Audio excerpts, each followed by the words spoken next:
الحمد لله نحمده ونصلي على رسوله الكريم أما بعد فقد قال الله تعالى في كلامه المجيد والفرقان الحميد أعوذ بالله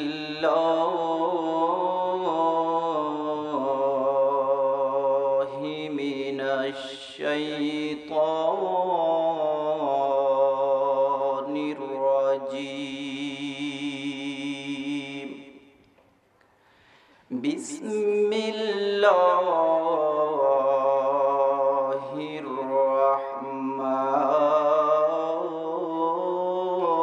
الرحمن الرحيم ومن يعش عن ذكر الرحمن نقيد له شيطانا فهو له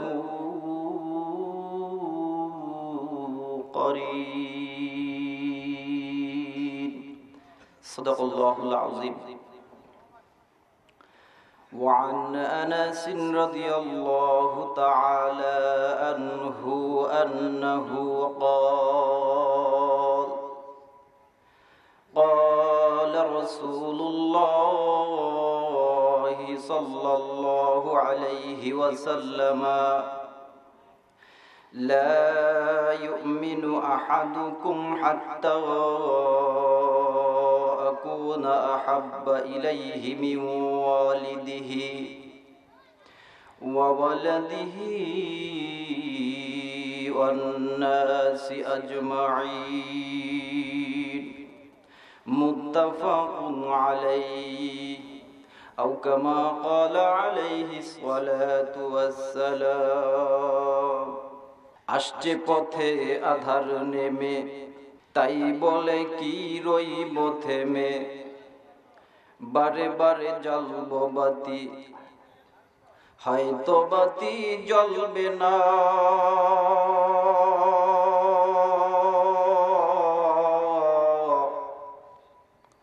তাই বলে তো ভীরুর মতন বসে থাকলে চলবে না কুনাদ হাম জেন্স চেবা হাম জেন্স চে পরওয়াস কুনাদ হাম জেন্স চেবা হাম জেন্স চে পরওয়াস কবুতর বা জেবাবা আস্তানে সো বিরবা কিরবা উতে দাত তেফলেরা দর মাহদে গুয়ে ও কুনাত কে মহাবসরাতে নদী দক্ষিণ হিমেল বায়ু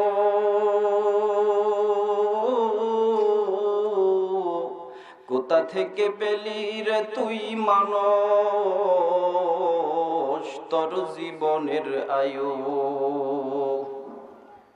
কে দিল তোর মুখে হাসি এতই মধুর কথা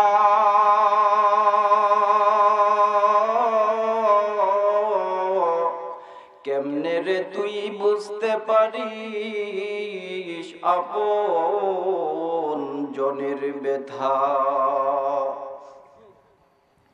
মায়ের মনে কে দিল গো জগৎ ভরা মায়া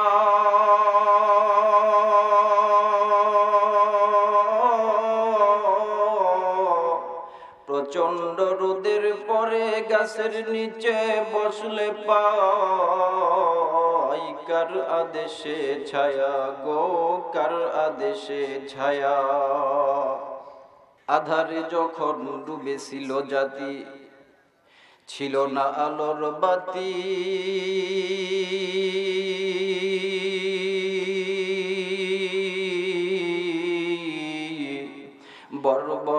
সফলতার চরম শিখরে পৌঁছে আরব জাতি। বেটির জন্মে বেজার পিতা খুরত নতুন গো,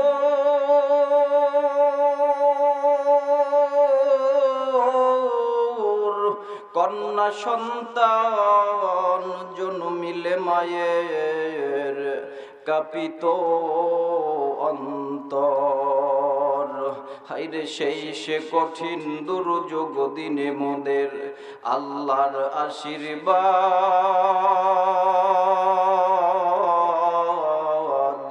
জন্ম নিলেন ধরণীর কোলে রাসূল মুহাম্মদ সাল্লাল্লাহু আলাইহি ওয়াসাল্লাম।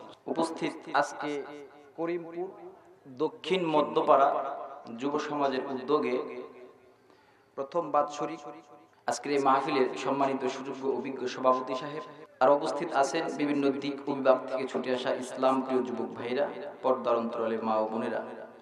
আল্লাহ রাব্বুল আলামিনের দরবারে লাখ কোটি শুকরিয়া আদায় করতেছি যে মহান আল্লাহ রাব্বুল আলামিন আপনাকে আমাকে বিভিন্ন বাধা বিপত্তি পার করে এই বেহেশতের বাগানে উলামায়ে কেরামের মজলিসে আসার জন্য, বসার জন্য, কিছু কথা বলার এবং শোনার জন্য যে মহান আল্লাহ রাব্বুল আলামিন আপনাকে আমাকে সুযোগ করে দিলেন, সেজন্য সবাই শুকরিয়া আদায় করে বলি আলহামদুলিল্লাহ। এবার সেই বিশ্ব নবীর উপর দুরূদ শরীফ পাঠ করছি, যিনি ছিলেন সৃষ্টির মূল হাবিবে রাসূল, মক্কার দুলাল, মদিনার বুলবুল, যিনি ছিলেন সেনার সেনাপতি, যিনি ছিলেন দলের দলপতি, যিনি ছিলেন মদিনার রাষ্ট্রপতি। বিজ্ঞানীরা যাকে খেতাবি দিলেন তিনিই ছিলেন শ্রেষ্ঠ বৈজ্ঞানিক, দার্শনিকরা বললেন তিনিই ছিলেন শ্রেষ্ঠ দার্শনিক, মানবতার জন্য যিনি হয়ে গেলেন করুণার প্রতীক। আল্লাহ রাব্বুল আলামিন যাকে হাদিয়া দিয়ে ধন্য করলেন, যার উপর নাজিল করলেন আলোক উজ্জ্বল স্পষ্ট প্রদীপ, যিনি ডাক্তারদের ডাক্তার, যিনি মাস্টারদের মাস্টার, কিয়ামতের ময়দানে যিনি হয়ে যাবেন নাজাতের রাহবার, আল্লাহ রাব্বুল আলামিন যাকে হাদিয়া দিয়ে ধন্য করবেন শারাবে কাউসার। সুবহানাল্লাহ। আসুন সেই দয়ার নবী, মায়ার নবী শানে ইশকে মুহাম্মদী ভাব নিয়ে আদর্শ নবীর আদর্শ উম্মত হয়ে রাতের এই নিস্তব্ধতাকে দূর করে দিয়ে একগ্র চিত্তে মাহফিল কবুল হওয়ার নিমিত্তে নবী করিম সাল্লাল্লাহু আলাইহি ওয়াসাল্লামকে উসিলা বানিয়ে আমরা বাংলার এই প্রান্ত থেকে মদিনার ওই প্রান্তে সবাই দুরূদ শরীফ পাঠ করে নিচ্ছি। সবাই বলি সাল্লাল্লাহু আলাইহি ওয়াসাল্লাম। স্টার্টিং পয়েন্টে জানতে যাচ্ছি, বাবারা ভাইরা আপনারা সবাই কেমন আছেন? আলহামদুলিল্লাহ, আপনাদের দোয়ায় আমিও ভালোই আছি আলহামদুলিল্লাহ। আলহামদুলিল্লাহি রাব্বিল আলামিন। প্লিজ আমার কথার মধ্যে কোনো রাজনৈতিক গন্ধ খোঁজার চেষ্টা করবেন না। I am not political person, it is not political meeting, it is not political lecture, this is the God's lecture, হাযা কালামুল্লাহ। আমি কোনো রাজনৈতিক দলের বক্তা নই, এটাও কোনো রাজনৈতিক মঞ্চ নয়, যা বলবো তাও কোনো রাজনৈতিক কথা নয়। কোরআন এবং হাদিস থেকে আল্লাহ আল্লাহর রাসূলের কথা হবে। শুনতে রাজি আছেন? প্লিজ কোন রাজনৈতিক গন্ধ খোঁজার চেষ্টা করবেন না আমার মাহফিল থেকে। সবাই রাজনৈতিক মনোভাব ঝেড়ে মুছে ফেলে দিবে। এখানে আওয়ামী লীগ থাকতে পারেন, বিএনপি থাকতে পারেন, জামাত থাকতে পারেন, জাতীয় পার্টি থাকতে পারেন, কংগ্রেস হইতে পারে। This is the personal list, I have no objection. ঠিক না ভাই? ঠিক। তার মধ্যে শ্রেষ্ঠ কথা হলো, তার মধ্যে একটা উত্তম কথা হলো, আমাদেরকে বাংলার জমিনে আল্লাহ রাব্বুল আলামিন বাঙালি করে পাঠাইছেন। লাভ কি? বলা হয়েছে এই কোরআনুল কারীম নাজিল হয়েছে নবীর দেশে। নবীর দেশে নাজিল হওয়ার পরেও ইনকোয়ারি করার মাধ্যমে, আদমশুমারি করার মাধ্যমে যেই রেজাল্টটা পাওয়া গেল সেটা হচ্ছে পৃথিবীর সমস্ত দেশ থেকে একটা মাত্র দেশ, সেটা হচ্ছে বাংলাদেশ। তাসবিহ এবং তাহাজ্জুদের জন্য এই বাংলাদেশ শ্রেষ্ঠত্ব অর্জন করেছে। এত সুন্দর কোরআন হাদিস ভিত্তিক ইবাদত বন্দেগী একমাত্র বাংলাদেশ। তাইলে আমরা বাংলাদেশে জন্মগ্রহণ করতে পারছি, এজন্য শুকরিয়া আদায় করছি আল্লাহ রাব্বুল আলামিনের কাছে। আরেকটা কথা হচ্ছে, এই বাংলাদেশটাকে অনেকে অনেক নামে ডাকে। কেউ বলে সবুজ বাংলা, কেউ বলে গ্রিন বাংলা, কেউ বলে জয় বাংলা। আবার চলমান গভর্নমেন্টের নতুন ডাক কি এই কয়জনে জানেন? ডিজিটাল বাংলা। চলমান গভর্নমেন্টের নতুন নাম হলো ডিজিটাল বাংলা। তাই যে এইগুলো হচ্ছে আদরের ডাক, যে যত আদরের ডাক এই ডাকুক না কেন, এটা অ্যাকচুয়ালি এই দেশটার নাম হচ্ছে বাংলাদেশ। দেখবেন মাঝে মধ্যে বাংলাদেশ রেডিও, বাংলাদেশ বেতার খুললে একটা গান ব্রডকাস্ট করে, এটা ওলি আল্লাহর বাংলাদেশ, এটা শহীদ গাজীর বাংলাদেশ, ঠিক না ঠিক? তার মানে যে যত আদরের নামেই ডাকুক না কেন, এটা ওলি আল্লাহর বাংলাদেশ, এটা শহীদ গাজীর বাংলাদেশ। তার মানে এটা শাহজালালের বাংলাদেশ, এটা শাহ মাকদুমের বাংলাদেশ, এটা শাহপুরানের বাংলাদেশ, এটা তিতুমিরের বাংলাদেশ, এটা চরমুনাই পীরের বাংলাদেশ, এটা তাবলিগ জামাতের বাংলাদেশ, এটা টুপিওয়ালার বাংলাদেশ, এটা দাড়িওয়ালার বাংলাদেশ। কথা বলেন ঠিক না ঠিক? অল টুগেদার এটা মুসলমানদের বাংলাদেশ, ঠিক না ঠিক? এই মুসলমান যেখানে, যেই দেশটার মধ্যে শতকরা 95% মুসলমান, সেইখানে মুসলমানদের পক্ষে কথা বলা ইমানি দায়িত্ব, আর মুসলমানদের বিপক্ষে কথা বলা মুনাফিকের লক্ষণ, ঠিক না? আজকে এই বাংলাদেশে জন্মগ্রহণ করার পর 95% মুসলমান হওয়ার পরও দেখবেন এক কিসিমের লোক আছে এই মোল্লা মৌলবীদের দিকে একটু আর চোখে তাকায়, ঠিক না ঠিক? আমি কিছুদিন আগে দেখলাম রমনার এখানে গণজাগরণ মঞ্চ থেকে ডক্টর ইমরান, হ্যাঁ কি ডক্টর পাস করছেন আল্লাহ জানে, সার্টিফিকেট থাকতেও পারে নাও থাকতে পারে, তা আমি জানি না, বলতেছে বাংলার জমিন থেকে যদি জঙ্গিবাদের ইস্যু নিয়ে একটা কথা বলছে, জঙ্গিবাদ নির্মূলের ক্ষেত্রে ওনার পরামর্শ চাইছে, তো উনি বলতেছে বাংলার জমিন থেকে যদি মৌলবীদেরকে উৎখাত করা যায়, তাহলে এই বাংলার জমিন থেকে জঙ্গিবাদ উৎখাত করা যাবে। তাইলে এই যেই লোকগুলোর কথা আমি বললাম, শাহজালাল, শাহপরান, তিতুমির, শাহ মাকদুম, হাজী শরীয়তুল্লাহ, চরমুনাই, তাবলিগ জামাত, এরা কি মৌলবী নাকি মৌলবী ছাড়া? তাইলে আজকে যে বলছে যে বাংলার জমিন থেকে মৌলবীদেরকে উৎখাত করা হবে, তাই আমি তাদের দিকে আঙ্গুল তাক করে আমি বলতে চাই, আজকে জঙ্গিবাদের দোহাই দিয়ে এই বাংলার জমিন থেকে মুসলমানদেরকে উৎখাত করার যারা চেষ্টা করতেছো, মসজিদ মাদ্রাসা উৎখাত করার জন্য যারা পায়তারা করতেছো, তাদের উদ্দেশ্যে বলতে চাই, এই মসজিদ মাদ্রাসায় কোনো জঙ্গি ট্রেনিং দেওয়া হয় না, একমাত্র জঙ্গিবাদের ট্রেনিং দেওয়া হয় বাংলাদেশের ইউনিভার্সিটিগুলোতে। কথা বলেন ঠিক না বেটি? তাই বাংলার জমিনে যেই সমস্ত নাস্তিক মুরতাদ মৌলবীদেরকে উৎখাত করার জন্য পায়তারা করতেছে, তাদেরকে হুঁশিয়ার সাবধান করে দিতেছি, বি কেয়ারফুল, সাবধান হয়ে যাও, নাইলে তোমাদের কপালে নমরুদ ফেরাউনের পরিণতি ঘটে যাবে। কথা বলেন ঠিক না বেটি?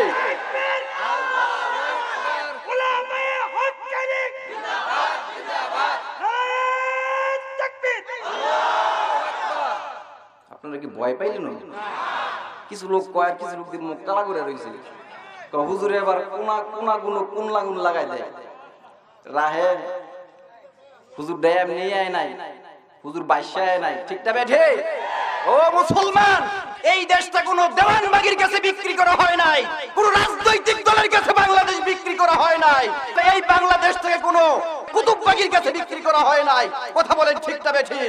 এই সমস্ত নাস্তিক মুরতাদ যারা কোরআন বিরোধী, যারা হাদিস বিরোধী, নবী বিরোধী, সুন্নি বিরোধী, তাদের বিরুদ্ধে বাংলার জমিনে ইসলামী আন্দোলন করা বর্তমান সমাজে ফরজ হয়ে গেছে। কথা বলেন ঠিক না বেঠে? এদের বিরুদ্ধে ইসলামী আন্দোলন মাঠে ঘাটে ময়দানে চলবেই চলবে, ঠিক না বেঠে? ভয় পাইলেন? পুলিশে ধরে লয়ে যাইব, লয়ে গেলে আমার না নিব, আপনার নিব না। হক কথা বলতে রাজি আছি, আপনারা কি শুনতে রাজি আছে? হুজুর রাজনৈতিক বক্তব্য দিয়েন না, please be careful, you talking not political lecture. আপনি আপনার বক্তব্যে কোনো রাজনৈতিক বক্তব্য দিয়েন না, দেশের বিরুদ্ধে কোনো কথা কইেন না। বললাম না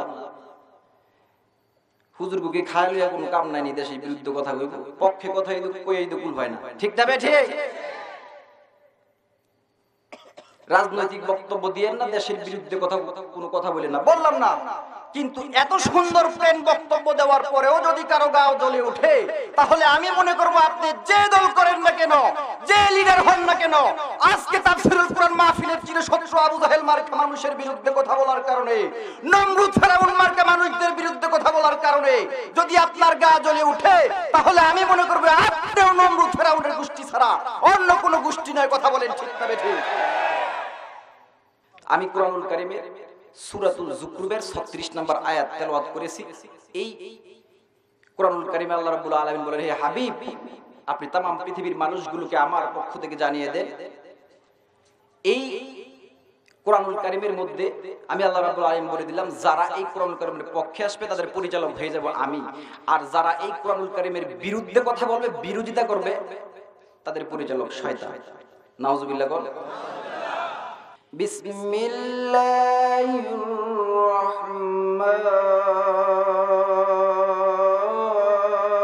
রাহমানির রহিম।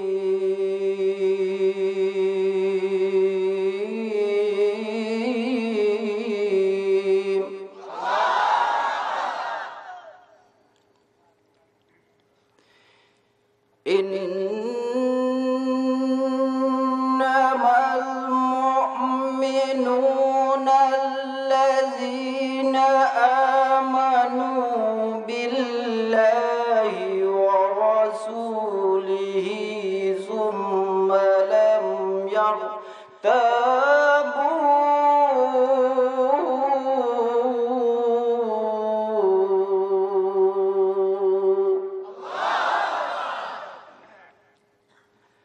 ثم لم يرتابوا وجاهدوا بأموالهم وأنفسهم في سبيل الله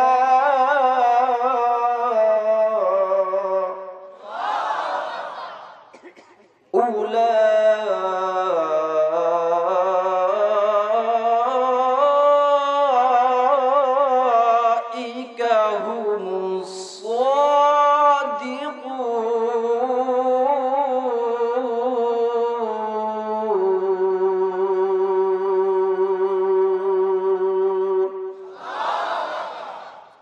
আমার ভাইরা, আমার বন্ধুগণ, আল্লাহ রাব্বুল আলামিন আজ থেকে বহু বছর আগে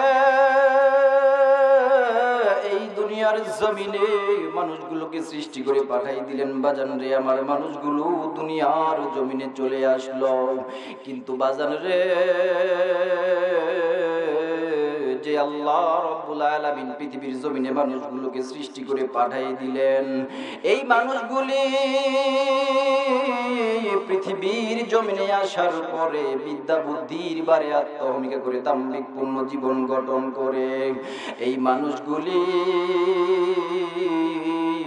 আল্লাহ রাব্বুল আলামিনের আইন কানুন বাদ দিয়া এই মানুষগুলি বাপ দাদার ধর্ম কর্ম চর্চা করতে গিয়ে কেউ বা আবার কালী, কেউ বা আবার মহাদেব, কেউ বা আবার ঠাকুর, কেউ বা আবার আফ্রোজ্যোতি, কেউ বা আবার রঙ্গ, কেউ বা আবার রঙ্গ, কেউ বা আবার সঙ্গ, কেউ বা আবার গাছের পূজা, কেউ বা আবার মাছের পূজা, কেউ বা আবার পানির পূজা,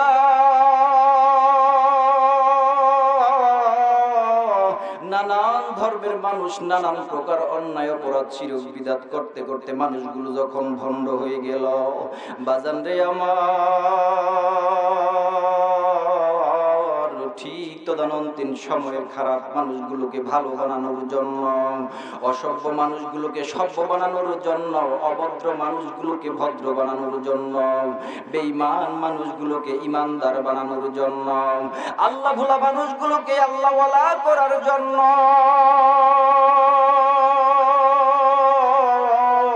ইমানি অন্ধকারাচ্ছন্ন যুগের ভিতরে পড়ে থাকা মানুষগুলোকে আলোর পথ দেখানোর জন্য আমার আল্লাহ রাব্বুল আলামিন তার কুদরতি পার্লামেন্টের সিদ্ধান্ত অনুযায়ী আমার মাবুদ, আমার রব দুইটা রহমত, দুইটা বরকত, দুইটা নিয়ামত পৃথিবীর জমিনে পাঠাই দিলেন। জুড়ে বলেন সুবহানাল্লাহ। নাম্বার 1, এক নম্বরে বিশ্ব নবী মুহাম্মদ সাল্লাল্লাহু আলাইহি ওয়াসাল্লাম। দ্বিতীয় নম্বরে নবীজির উপরে নূর নামক 30 পারা কোরআন শরীফ আল্লাহ পাক নাযিল করে দিলেন। জোরে বলেন সুবহানাল্লাহ। আল্লাহ রাব্বুল আলামিন ডাক দিয়ে বললেন, নবী গো,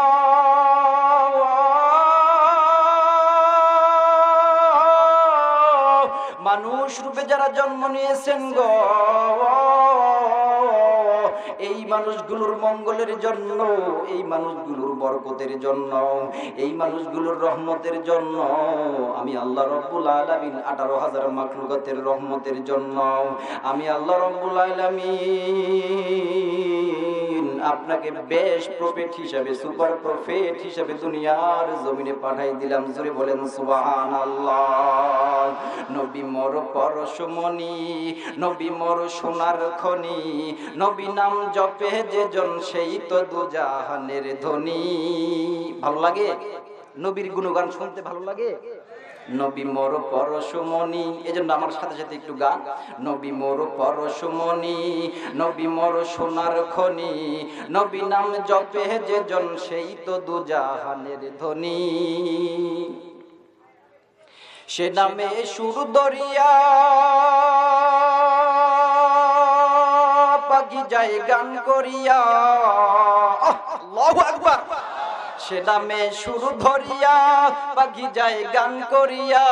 সে নামে মজনু হইল, সে নামে মজনু হইল মাওলায় আমার কাদের গনি। নবী মোর পরশমণি, নবী মোর সোনার খনি, নবী নাম জপে যে জন সেই তো দুজাহানের ধনী। জোরে বলেন আল্লাহু আকবার। আমার ভাইরা, আমার বন্ধুগণ, আল্লাহ রাব্বুল আলামিন ডাক দিয়ে বললেন, নবী গো,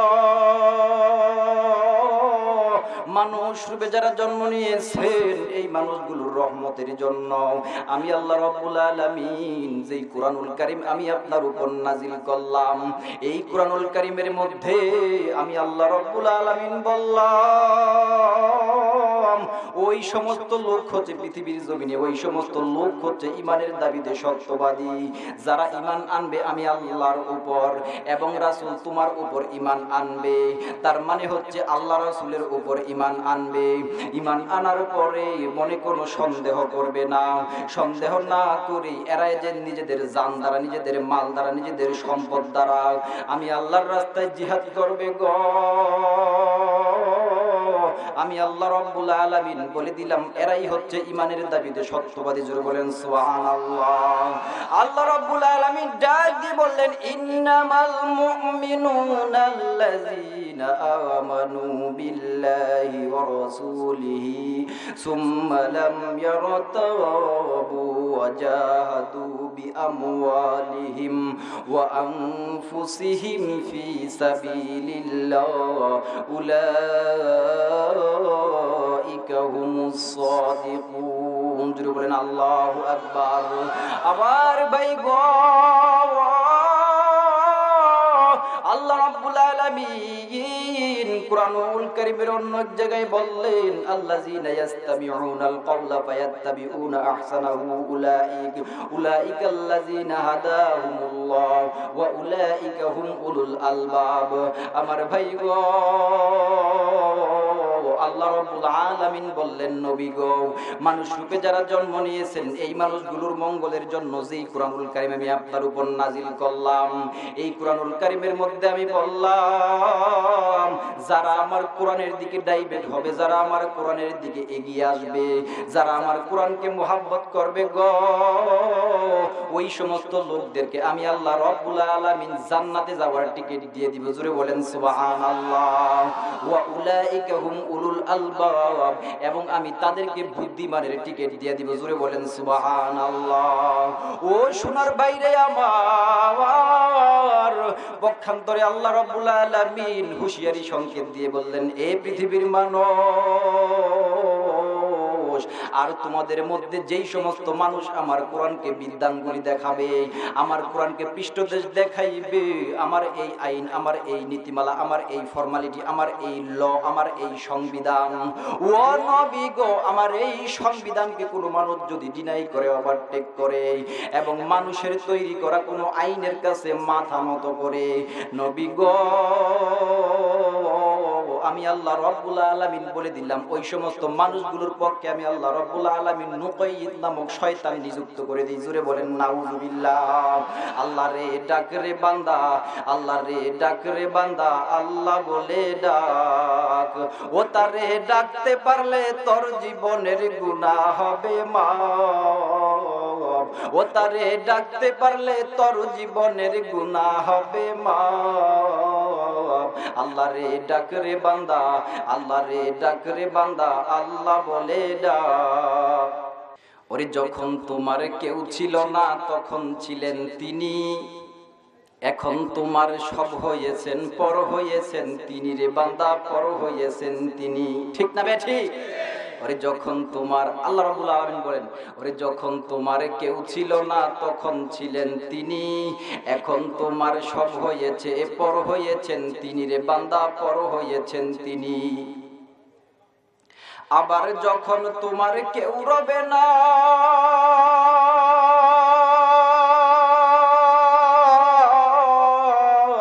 আরে আবার যখন তোমার কেউ রবে না তখন থাকবে মাওলা পাক। আল্লাহ রে ডাক রে বান্দা, আল্লাহ রে ডাক রে বান্দা, আল্লাহ বলে ডাক। ওরে যখন তুমি ছোট্ট ছিলে, দাঁত ছিল না মুখে, তরল খাবার দিলেন আল্লাহ মা জননীর বুকে, ভাইজান মা জননীর বুকে। ঠিক না বেঠিক? যখন তুমি ছোট্ট ছিলে, দাঁত ছিল না মুখে, তরল খাবার দিলেন আল্লাহ মা জননীর বুকে, ভাইজান মা জননীর বুকে। ওরে সেই আল্লাহ রে ভুইল না রে,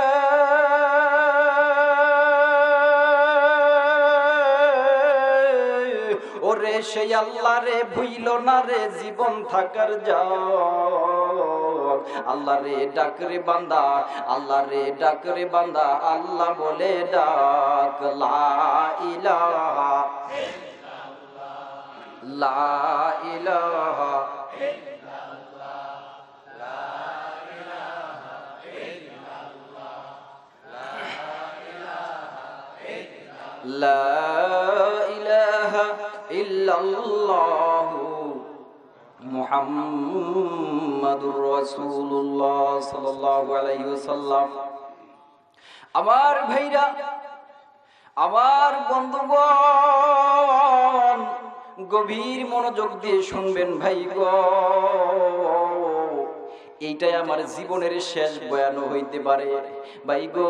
যত বড় নদী পার হইয়া আসলাম, এই নদীটা পার হইয়া ওই পারে যাব, এই ক্ষমতাটাও আমি মাহমুদুল হাসান রাখি না ভাই গো। হায়াতের কোনো গ্যারান্টি নাই। জীবনের শেষ বয়ান মনে করে একখানা কথা আপনাদের শোনাই দিয়ে যাই। আমার ভাইরা, আমার বন্ধুগণ, এই ইসলাম ধর্ম, এই ইসলাম ধর্ম এবং এই মুসলমানের যেই ধর্ম, এই ধর্ম এবং এই ধর্মগ্রন্থ হচ্ছে কোরআন। এই ইসলাম ধর্ম এবং কোরআনটা পৃথিবীর জমিনে এমনি এমনি নাজিল হয় নাই ভাই গো। হাজার হাজার লক্ষ লক্ষ সাহাবীদের তাজা রক্তের বিনিময়ে আজকে আমরা কোরআন পাইলাম। আজকে আমরা বলতে পারি আই এম এ মুসলিম, আমি একজন মুসলমান।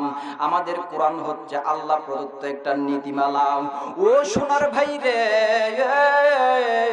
এই কোরআনুল কারীম নাজিল হইছে নবীর দেশে, মক্কা মদিনায় নাজিল হইছে এই কোরআন। কিন্তু এই বাংলাদেশে এই কোরআনের দাওয়াত কোন লোকটা আনছে? বাংলার জমিনে কে কালেমার দাওয়াত নিয়ে আসছে? একটু জানা দরকার কি দরকার না? কথা বলেন আমার ভাই রে। গভীর মনোযোগ দিয়ে শুনবেন ভাই গো। আলোচনার একটা পয়েন্ট যদি হারায় ফেলেন, আপনি কিন্তু আলোচনাটা সম্পূর্ণভাবে বুঝবেন না ভাই গো। দেখেন কিভাবে বাংলার জমিনে ইসলাম আসলো, কালেমার দাওয়াত কে নিয়ে আসলো, একটু পরিষ্কার ভাষায় কথাটা শুনে যান আমার ভাই রে। ভারত উপমহাদেশের একজন শাসক ছিল, বেআইনি শাসক ছিল। ওই শাসকের নাম ছিল গুরু গোবিন্দ। সবাই নামটা শুনছেন। ওই সিলেটের গুরু গোবিন্দর কথা আমি মাহমুদুল হাসান আপনাদেরকে রিলি করে শোনায় দিব আমার ভাইরা, আমার বন্ধুগণ। আজকে আজকে বাংলার জমিনে তথা বিশ্বের ময়দানে এই মুসলমান মার খাচ্ছে, তার একটা মাত্র কারণ গো, এই মুসলমানদের ভিতরে কোনো ঐক্য নাই। আমার ভাইরা, আমার বন্ধুগণ, আজকে এই বাংলার জমিনে ৯৫% মুসলমান থাকার পরেও এই ইসলাম ধর্মের উপর বিভিন্ন ভাবে বাধা বিপত্তি আসতেছে। কথা বলেন ঠিক না বেঠিক? আমার ভাই গো, একটু ইতিহাস তালাশ করে দেখেন। ভারত উপমহাদেশের গুরু গোবিন্দ গুরু গোবিন্দ প্রচার করে দিল, আমার এই রাজ্যের মধ্যে কোনো মুসলমান ঢুকতে পারবে না, কোনো মুসলমান আমার রাজ্যে থাকতে পারবে না, এবং তারা গরু কুরবানি করতে পারবে না। গরুর উপর এবং এই মুসলমানদের উপর ১৪৪ দ্বারা জারি করছে। ও সোনার ভাই গো, তৎকালীন সময়ে আল্লাহর এক বান্দা ছিলেন, নাম ছিল তার বুরহানুদ্দিন রহমতুল্লাহি আলাইহি। ভাই গো, ওনারা যখন একটা পুত্র সন্তান হইল, এমত অবস্থায় পুত্র সন্তানের আকিদা করার জন্য, আকিকা করার জন্য একটা গরু কুরবানি করলো। ওই গরুটা কুরবানি করার কারণে গুরু গোবিন্দর কানের মধ্যে আওয়াজ হয়ে গেল, এই দেশে একটা গরু কুরবানি হইছে, একজনে তার ছেলের নামে গরু কুরবানি করছে। ও সোনার ভাই গো, এই কথা যখন গুরু গোবিন্দর কানে গেল, এইবার গুরু গোবিন্দ বলল, ওই মুসলমানটাকে ছিনিয়ে নিয়ে আসো, ওই মুসলমানের পরিবার সহটাই নিয়ে আসো। এইবার ওই বুরহানুদ্দিন রহমতুল্লাহি আলাইহি এবং তার স্ত্রী সহ ওনার বাচ্চাটাকে গুরু গোবিন্দ তালাশ করলো। ও সোনার ভাই রে, এইবার গুরু গোবিন্দ বলল, ও মুসলমান ধর্মের লোক, তুমি কেন গরু জবাই করলা? বুরহানুদ্দিন, কেন তুমি গরু জবাই করলা? আমি তো গরু জবাই করার জন্য নিষেধ করছি, তুমি তোমার সন্তানের নামে গরু জবাই করছো, এখন আমি তোমার সন্তানটারে কুরবানি দিয়া দিব, এখন আমি তোমার সন্তানটারে জবাই করে দিব। জোরে বলেন আল্লাহু আকবার। আমার ভাইরা, আমার বন্ধুগণ, এইবার বুরহানুদ্দিন রহমতুল্লাহি আলাইহি ডাক দিয়ে বললেন, না না, আমার চোখের সামনে আমার দুধের বাচ্চাটাকে আপনি জবাই কইরেন না। গরু কাটার অপরাধে, মুসলমান ধর্মে ধর্মিত হওয়ার অপরাধে যদি আমাদের সাজা দিতে হয়, আমার মাসুম বাচ্চা তো কোনো পাপ করে নাই, দরকার হয় আমারে জবাই কর, আমার দুধের বাচ্চাটারে দয়া করিয়া জবাই করিও না। ও গুরু গোবিন্দ রে, এই দুধের বাচ্চা আমারে এখনো আব্বা বলে ডাকে নাই, উনি ওর মারে মা বলে ডাকে নাই, এই দুধের বাচ্চাটাকে মাইরো না, দরকার হয় তুমি আমারে জবাই করিয়া দাও। এইবার গুরু গোবিন্দ ডাক দিয়ে বললেন, না না না, আমি তোমার বাচ্চাটারে কুরবানি করব। সাথে সাথে জল্লাদ ডাকা হইল, জল্লাদ দিয়া নিজের হাতে ছুরি নিয়া গুরু গোবিন্দ ওই মাসুম বাচ্চাটার গলাটা দ্বিখণ্ডিত করিয়া ফেলল। আমার ভাইরা, আমার বন্ধুগণ, এইবার বুরহানুদ্দিন রহমতুল্লাহি আলাইহি টুকরা সন্তানদারে রুমালের ভিতরে পেঁচাইয়া একটা চিৎকার দিয়ে ডাক দিয়ে বললেন, মেরি মাওলা, মুসলমান হয়ে জন্ম নিছি বিদায়, মুসলমান হইছি বিদায়, আজকে আমার নিষ্পাপ সন্তানদারে গুরু গোবিন্দ জবাই করলো। ও মালিক, আমি এই রাষ্ট্রে থাকবো না, আমি তোমার কাছে বিচার চাই। এমন একটা রাষ্ট্রে যাইব যেই রাষ্ট্র গেলে আমি আমার শিশু হত্যার বিচার পাইব। ভাই গো, দিলটা নরম করে দেন, দেখেন একটা ফোঁটা চোখের পানি ফালাইতে পারেন কিনা। বাস্তব কাহিনী বাজান, কিভাবে ইসলাম ধর্ম বাংলার জমিনে ঢুকলো, আমরা মুসলমান হিসেবে দাবি করি কিভাবে, কে কালেমার দাওয়াত নিয়ে বাংলার জমিনে আসলো। ও সোনার বাইরে, এইবার এইবার বুরহানুদ্দিন রহমতুল্লাহি আলাইহি হাঁটি হাঁটি পা পা করে এইবার ওই গুরু গোবিন্দরে বলল, গুরু গোবিন্দ রে, তুই হইলি একটা জালিম বাচ্চা, তুই তোর ধর্মরে প্রাধান্য দিলি, আমাদের মুসলমান ধর্মরে প্রাধান্য দিলি না। আমি তোর রাজ্যের মধ্যে থাকবো না, যেই রাষ্ট্রে গেলে আমি আমার সন্তান হত্যার বিচার পাইব, আমি এখনই ওই রাষ্ট্রের দিকে হাঁটিয়া যাইব।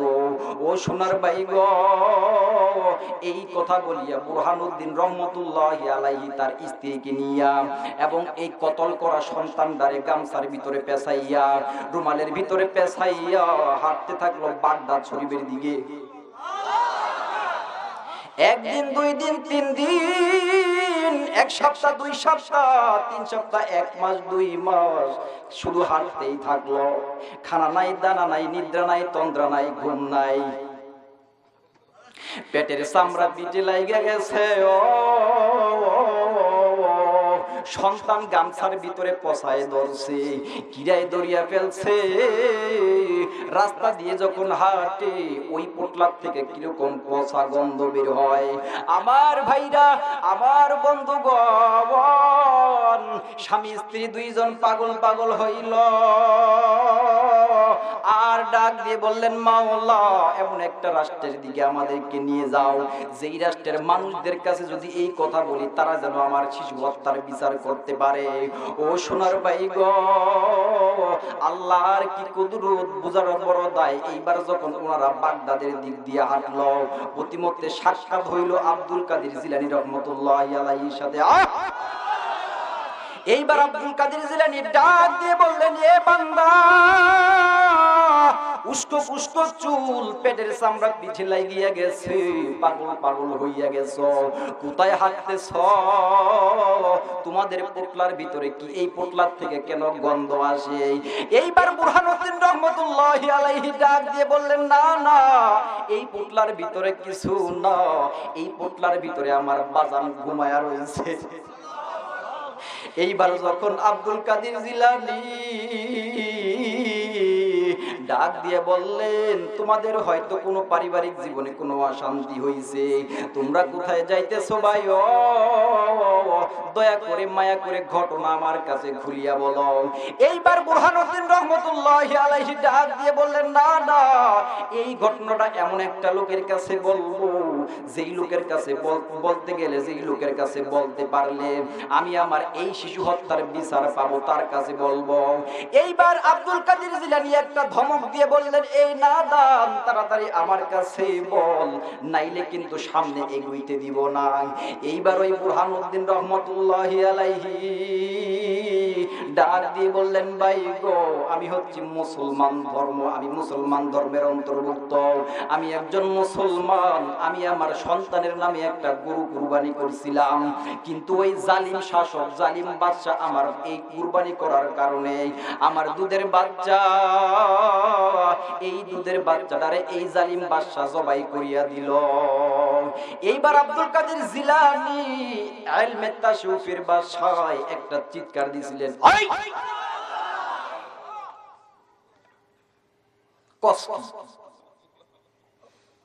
গরু জবাই করার কারণে বাচ্চারা জবাই করে লাইলো। কথা হইল, কোন রাষ্ট্রের জালিম বাদশা এরকম কাজ করতে পারে? ভারত উপমহাদেশের ইলমে তাশাউফের ভাষায় এরকম একটা চিৎকার দিছিলেন আব্দুল কাদের জিলানী। সারা বাগদাদ শহরের আনাচে কানাচে যত মুসলমান ছিল, হক্কানি মুসলমান ছিল, তাদের অন্তর ভূমিকম্পের মতো কেঁপে উঠছিল। ওনার এই চিৎকারের সাড়া দিতে গিয়ে ৩৬০ জন তাজা যুবক সাথে সাথে আব্দুল কাদের জিলানীর দরবারে এসে হাজির। সুবহানাল্লাহ বলবেন না? আমার ভাইরা, আমার বন্ধুগণ, এইবার আব্দুল কাদের জিলানীর ডাকে সাড়া দিতে গিয়ে বাগদাদ শহরের ৩৬০ জন তাজা যুবক আসিয়া হাজির হইল। বলল, হুজুর, কি জন্য আপনি এরকম ভাষায় চিৎকার দিলেন? কি হয়েছে আমাদের কাছে তাড়াতাড়ি খুলিয়া বলেন। এইবার আব্দুল কাদের জিলানী ডাক দিয়ে বললেন, যুবকেরা রে, কোন কোন একটা দেশের বাদশা এরকম একটা নাজেহাল কাজ করছে, গরু কুরবানি করার কারণে দেখো এই বুরহানুদ্দিন রহমতুল্লাহি আলাইহির মাসুম বাচ্চাটারে জবাই করিয়া দিছে। এইবার 360 জন তাজা যুবক চিৎকার দিয়ে বললেন, হুজুর অর্ডার দেন, তাড়াতাড়ি করে পারমিশন দেন, ওই রাষ্ট্রের মধ্যে আমরা যাইব, ওই রাষ্ট্রের বাদশার কাছে যাইব এবং এই শিশু হত্যার বিচার না করে আমরা আসব না। আল্লাহু আকবার। বিপ্লব মানে জীবন দেয়া বসে থাকা নয়, সে কোনো দিন আসবে না রে, করো যদি ভয়, করো যদি ভয়। ঠিক না ঠিক? বিপ্লব মানে জীবন দেয়া বসে থাকা নয়, সে কোনো দিন আসবে না রে, করো যদি ভয়, করো যদি ভয়। আরে আসবে বিজয়ের রক্ত আর জীবনের বিনিময়, আসবে বিজয়ের রক্ত আর জীবনের বিনিময়। বিপ্লব মানে জীবন দেয়া বসে থাকা নয়, সে কোনো দিন আসবে না রে, করো যদি ভয়, করো যদি ভয়। ঠিক না ঠিক? কোথা থেকে কোন বিন্দেশি শুকুন আমার দেশে এসে সেবার নামে বসলো জুড়ে নিনজা চোরের বেশে। ঠিক না ঠিক? এদের করতে নাস্তা নাবুদ হতে হবে নির্ভয়। বিপ্লব মানে জীবন দেয়া বসে থাকা নয়, সে কোনো দিন আসবে না রে, করো যদি ভয়, করো যদি ভয়। লাগান একটু তাকবীর, আল্লাহু আকবার, নারায়ে তাকবীর।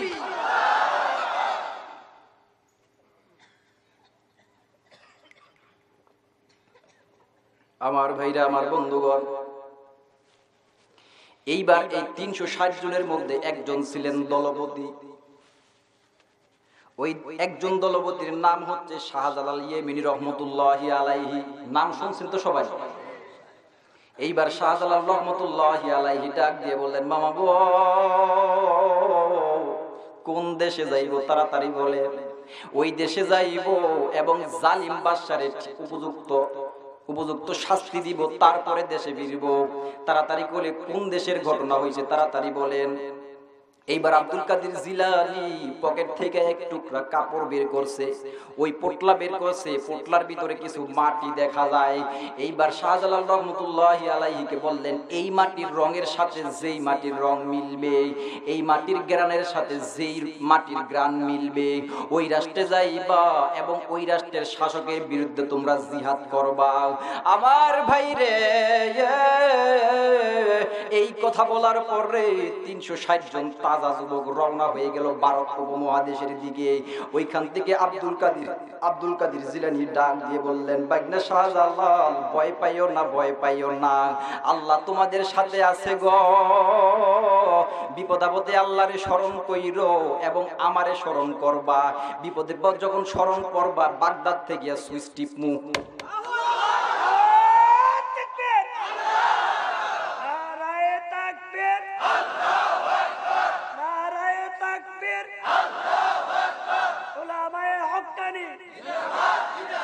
আমার ভাইরা, আমার বন্ধুগণ, এইবার আব্দুল কাদের জিলানী বললেন, বিপদে পড়লে আল্লাহরে স্মরণ করবা, পাশাপাশি আমারও স্মরণ কইরো।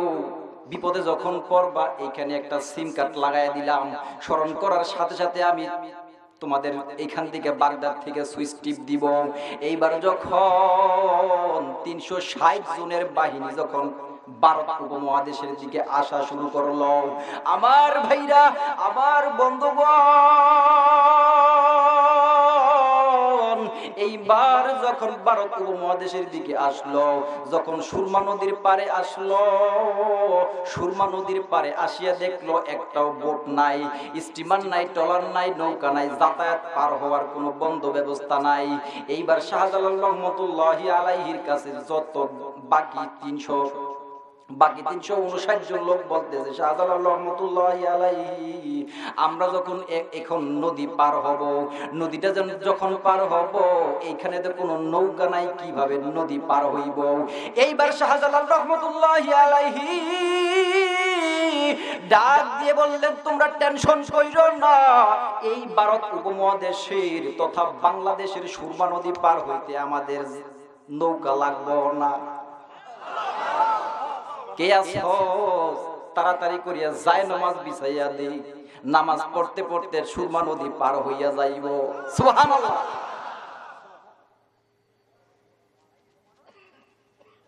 নামাজ যায় নামাজের দাঁড়ায় নামাজ পড়তে পড়তে সুরমা নদী পার হইছে। এখন নদী যখন পার হইছে, এখন দেখতেছে নদী যখন পার হবে এমন অবস্থায় গুরু গোবিন্দর কাছে খবর চলিয়ে গেছে, কোন জাতির লোক আপনি মারছেন? তখনই বলছিলাম মারিয়েন না, এই মুসলমান জাতি খুব ডেঞ্জারাস জাতি, এরা জীবন দিতে রাজি আছে, ঈমান ছাড়বে না। ঠিক না বেঠি? একজন মুসলমানকে মারছেন, লক্ষ লক্ষ মুসলমান পিপিলিকার মতো আইতাছে। আলোচনা বুঝতেছেন? মুসলমান একটা মুসলমান মারছেন, হাজার হাজার মুসলমান আসতেছে, তাড়াতাড়ি ভাগেন। কই কস কি? আয়ে কয়জন? 360 জন। আপনারা আওয়াজ শুনতেছেন তো সবাই? আয়ে কয়জন? বলে কয়জন? হাজার হাজার পিপিলিকার মতো। আল্লাহর ক্ষমতা আছে কি নাই? হাজার হাজার সেনাবাহিনী আসতেছে একটা মুসলমানের বদলা নেওয়ার জন্য। তাড়াতাড়ি করে আপনি কারগুজারি করে। তো এইবার গুরু গোবিন্দ ওই সুরমা নদীর পারে কারগুজারি করছে। কারগুজারি কি? কোন বোট, ট্রলার, স্টিমার, নৌকা ওই পারে থাকতে পারবো না, সব এই পারে থাকবো। এবং হাজার হাজার লক্ষ লক্ষ মানুষের খানা পাকাইছে। খানা পাকাইয়া মতান্তরে ভাত পাকাইয়া ওই সুরমা নদীর পার দিয়া ছিটাই দিছে, যেন কোন মুসলমান এই খানা ডিঙ্গায়া, এই রিজিক ডিঙ্গায় যেন না আসতে পারে। ঠিকটা বেঠিক?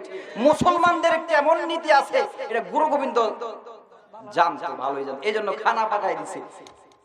যখন খানা পাকাই দিছে, এইবার শাহজালাল ইয়েমিনী রহমতুল্লাহি আলাইহি কাফেলা যখন নদীর এপারে আসলো, এইবার দেখে খানা দিয়া পুরা নদীর পাড়টা ঘেরাও করিয়া ফেলাইছে। এইবার শাহজালাল ইয়েমিনী রহমতুল্লাহি আলাইহি কল লাগাইছেন বাগদাদে। বাগদাদে যখন কল লাগাইছে, আমার ভাইরা, আমার বন্ধুগণ, আমাদের প্রত্যেকের দুধের 2 ইঞ্চি নিচে একটা কল আছে, এইখানেও একটা সিম কার্ড আছে, এইখানেও একটা সিম কার্ড আছে, এইখানে একটা মেমোরি কার্ড আছে। এই বাংলাদেশের, এই পৃথিবীর সিম কার্ড দিয়া, এই পৃথিবীর মেমোরি দিয়া যদি এইখানে তুমি ইমো সৃষ্টি করতে পারো, ইমো যদি ওপেন করতে পারো, বাংলার এই প্রান্ত থেকে, বাংলার এই প্রান্ত থেকে, আমেরিকার ওই প্রান্ত থেকে তোমরা যেভাবে ইমো দিয়ে কথা বলতে পারো, এইখানে বান্দাদের নিচে একটা হার্ট নামক একটা কল্প আছে, ওই কল্পের মধ্যে যদি একটা সিম কার্ড বসাইতে পারো, বসানো আছে যদি এইটারে রিফারিং করতে পারো, আমার মাওলার সাথে কথা বলতে পারো। কল লাগাইছে বাগদাদে। মামু গো, এরকম এরকম কাহিনী করছে, হাজার হাজার লক্ষ লক্ষ মানুষের খানা পাগাইয়া গুরু গোবিন্দ দিছে।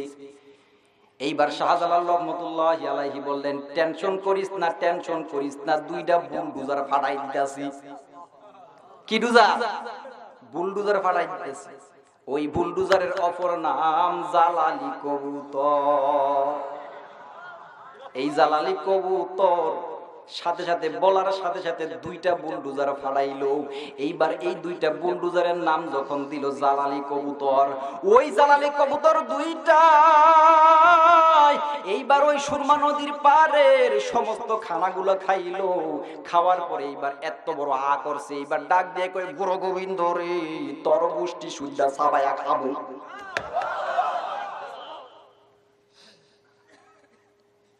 আল্লাহর ক্ষমতা আছে কি নাই? পালা রে পালা, জলদি পালা, নইলে তোদের গলে ঝুলবে তালা। ঠিক না বেঠি? পালা রে পালা, জলদি পালা, নইলে তোদের গলে ঝুলবে তালা। আরে হক তো আসছে, বাতিল তো কাঁপছে, হক তো আসছে, বাতিল তো কাঁপছে, ছিনিয়ে নিবে ওরা জয়ের মালা। পালা রে পালা, জলদি পালা, নইলে তোদের গলে ঝুলবে তালা। ঠিক না বেঠি? ইতিহাস থেকে যারা শিক্ষা নেয়নি, এদের কপালে এমনই হয়।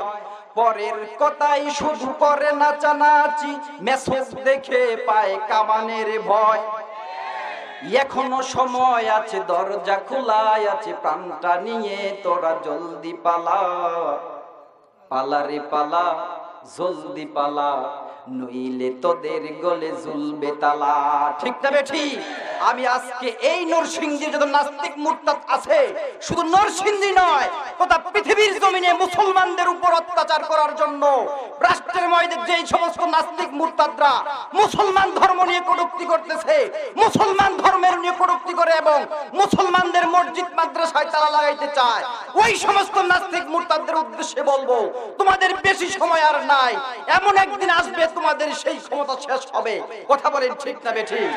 আর একটিবার যদি বাংলার জমিনের ইসলাম ধর্ম নিয়ে কটূক্তি করা হয়, কোন মসজিদ মাদ্রাসায় তালা লাগাইতে চায়, খোদার কসম তোমাদের জিহ্বাগুলো টান দিয়ে ছিঁড়ে বাংলার কুত্তা দিয়ে খাওয়ানো হবে। কথা বলেন ঠিক না বেঠি? তাকবীর! নারে তাকবীর! আল কোরআনের আলো! ইসলামের সুতরা! আজকে বাংলার জমিনে, আমাকে বলতে দেন, আজকে বাংলার জমিনে যেরকম ওলামায়ে হযরতের উপর ইঙ্গিত দিয়ে দেখানো হচ্ছে, জঙ্গিবাদ সৃষ্টি হচ্ছে এখান থেকে, খোদার কসম হাত দিয়ে দেখেন, খোঁজ নিয়ে দেখেন, একটা জঙ্গিবাদ কোনো কওমি মাদ্রাসা থেকে কোনো জঙ্গিবাদ হয় না। জঙ্গিবাদের আঁকড়া দিয়ে বাংলার জমিন থেকে ইসলামকে বিতাড়িত করা যাবে না। কথা বলেন ঠিক না বেঠিক? কালেমার পতাকা এই বাংলার জমিনে একদিন না একদিন কালেমার পতাকা উড়বেই উড়বে। কথা বলেন ঠিক না বেঠিক?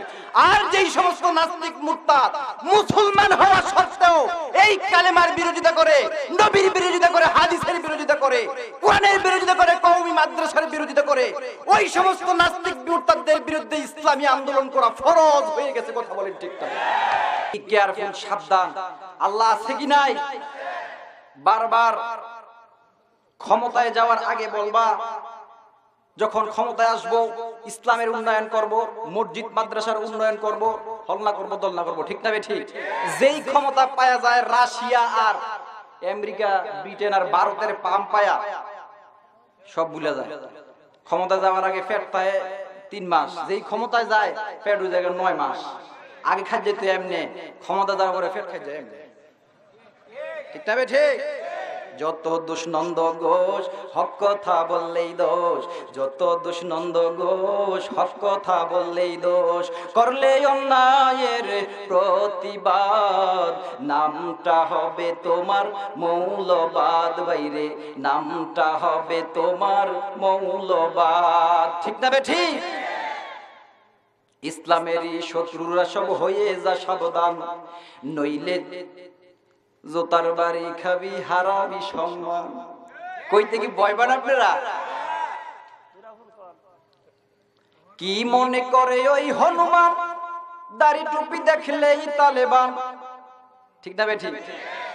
আবার পর্দার কথা যখন বলি, পর্দার কথা যখন বলি, তখন হয়ে যাই ফতুয়াবাদী, বিপ্লবী বিদ্রোহী মৌলবাদী। কেন বাইরে কম যেত না তো? পরিস্থিতি খারাপ না? বিপ্লবী বিদ্রোহী মৌলবাদী, কেন জঙ্গিবাদী? ঠিক না বেঠিক? দাড়ি টুপি রাখলেই কি জঙ্গি হয়? জঙ্গি হইতে গেলে মনে হয় এরা ভাবলে যে জঙ্গি হইতে গেলে দাড়ি টুপি রাখতে, কিন্তু দাড়ি টুপি পরলেই জঙ্গি হয় না। ঠিক না বেঠিক? বিপ্লবী বিদ্রোহী মৌলবাদী, কেন জঙ্গিবাদী? কিছু কম না, বাদ দিন। জন্মের পরে কানে আজান কি দেয়নি, তুমি মৌলবাদী ছাড়া হওনি। আপনি করে কিন্তু কই না। আমি গণজাগরণ মঞ্চের ডক্টর ইমরান সরকারকে আঙ্গুল দেখায় কইতেছি, ভয় পাওয়ার লোক মাহমুদুল হাসান সিদ্দিকী না। বাড়ির কোনায় যেরকম কথা কই, টেকনাফ থেকে তেতুলে একইভাবে কথা কই। মৃত্যু যেখানে হওয়ার সেখানে হবেই হবে। মরণ থেকে যতই পালাও, মরণ তোমায় লইবে গিরি। যদিও শুধু আকাশ পানে লুকাও, সেথায় লাগিয়ে সিঁড়ি। ঠিক না বেঠিক? জন্মের পরে কানে আজান কি দেয়নি, তুমি মৌলবাদী ছাড়া হওনি। আবার মরণের পরে জানাজা পড়াবে, মরণের পরে জানাজা পড়াবে, তখন কোথায় পালিয়ে যাবি? বিপ্লবী বিদ্রোহী মৌলবাদী, কেন জঙ্গিবাদী? ঠিক না বেঠিক? কি মনে করে ওই হনুমান, দাড়ি টুপি দেখলেই তালেবান? হনুমান কেটা জানেন না? কয়ে দিমুনি। আইনুদ্দিন আল আজাদ, মরহুম আইনুদ্দিন আল আজাদ, উনি যখন এই গজলটা লিখলেন তখন আমেরিকার প্রেসিডেন্ট ছিলেন জর্জ ডব্লিউ বুশ। বুশটাই মুসলমানদের চিরশত্রু আছিল। এখন যে এটা হইছে ডোনাল্ড ট্রাম্প, হেডা এর বাপ। তাইলে ও মুসলমান, এই মাহমুদুল হাসান নরসিংদীতে আসক বা না আসক, যদি বাইজে থাকেন, এই মুসলমানদের শত্রুতা করার কারণে মুসলমানদের সাথে এই জর্জ ডব্লিউ বুশকে জুতা পিটা করে ক্ষমতার থেকে নামাইছে কি নামায় না? দেখবেন জুতা লাগে নাই, হ্যাঁ সালাক আছে তো গুত্তা মারছে। Don't mind, I am no mind please. আমি কোনো মাইন্ড করি নাই, হইতেই পারে জুতা দাইটা দিছে, হ্যাঁ বলে মাইন্ড করে না। তো জুতা লাগে নাই, একটু কেনাচ্ছে হয়ে গেছে। এই জন্য ডোনাল্ড ট্রাম্প যে এখন আইছে, দেখবেন ক্ষমতাচ্যুত হওয়ার আগে জুতা ঠিক গালের মধ্যে লাগবে, ঠিক না বেঠিক? ওই জর্জ ডব্লিউ বুশের একটা গুণ ছিল কি, হনুমান আর বুশ এক লগে রাখলে কোনটা হনুমান মানে বানর আর কোনটা বুশ চিনতেন না, ঠিক না বেঠিক? এই জন্য এই উদ্দেশ্যে বলছো। কি মনে করে ওই হনুমান, দাড়ি টুপি দেখলেই তালেবান, ঠিক না বেঠিক?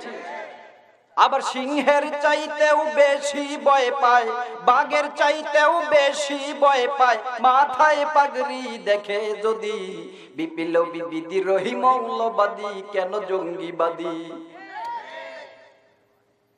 একটা মুসলমানের নাম শোনার সাথে সাথে এই জর্জ ডব্লিউ বুশ কই, হ্যাঁ নাম রাহুল ভাই, আমি 7 গ্লাস পানি গেছি। একটা মুসলমান ছিলেন, নাম ছিল কি? Osama bin Laden. এখন বর্তমান জামানায় ওই ওসামা বিন লাদেনের দরকার ছিল কি ছিল না? আমি কিন্তু কইলাম না, আপনারাই কইছেন। যাই হোক, নাবিতে চুল কাটে, চুল কাটার পরে হ্যাঁ এই নাবিতে দিয়ে হ্যাঁ চুল কাটা সবসময় জর্জ ডব্লিউ বুশ। চুল যখন কাটায়, এখন যখন গেছে কিও আপনার চুলের রংটা চেঞ্জ হয়ে গেছে, কয় আগে তো শোয়া ছিল, এখন তো সব খাড়া হয়ে গেছে, চুলগুলার এই অবস্থা হয়েছে গে। কয় যে টুইটারে হামলা হয়েছে, টুইটারে হামলা হওয়ার পরের থেকে লাদেনের কথা মনে হইলেই আমার চুল খারি হয়ে যায়। সুবহানাল্লাহ কইবেন না? শুধু খার হয়ে যায় না, মনে হইলেই আমি 7 গ্লাস পানি খাই। ডোনাল্ড ট্রাম্পের জন্য এরকম লাদেন মার্কা মুসলমানের দরকার আছিল কি ছিল না? এইটার আমি কইলাম না, আমার আবার নদী পার হইতে হইবে, ঠিক না বেঠে?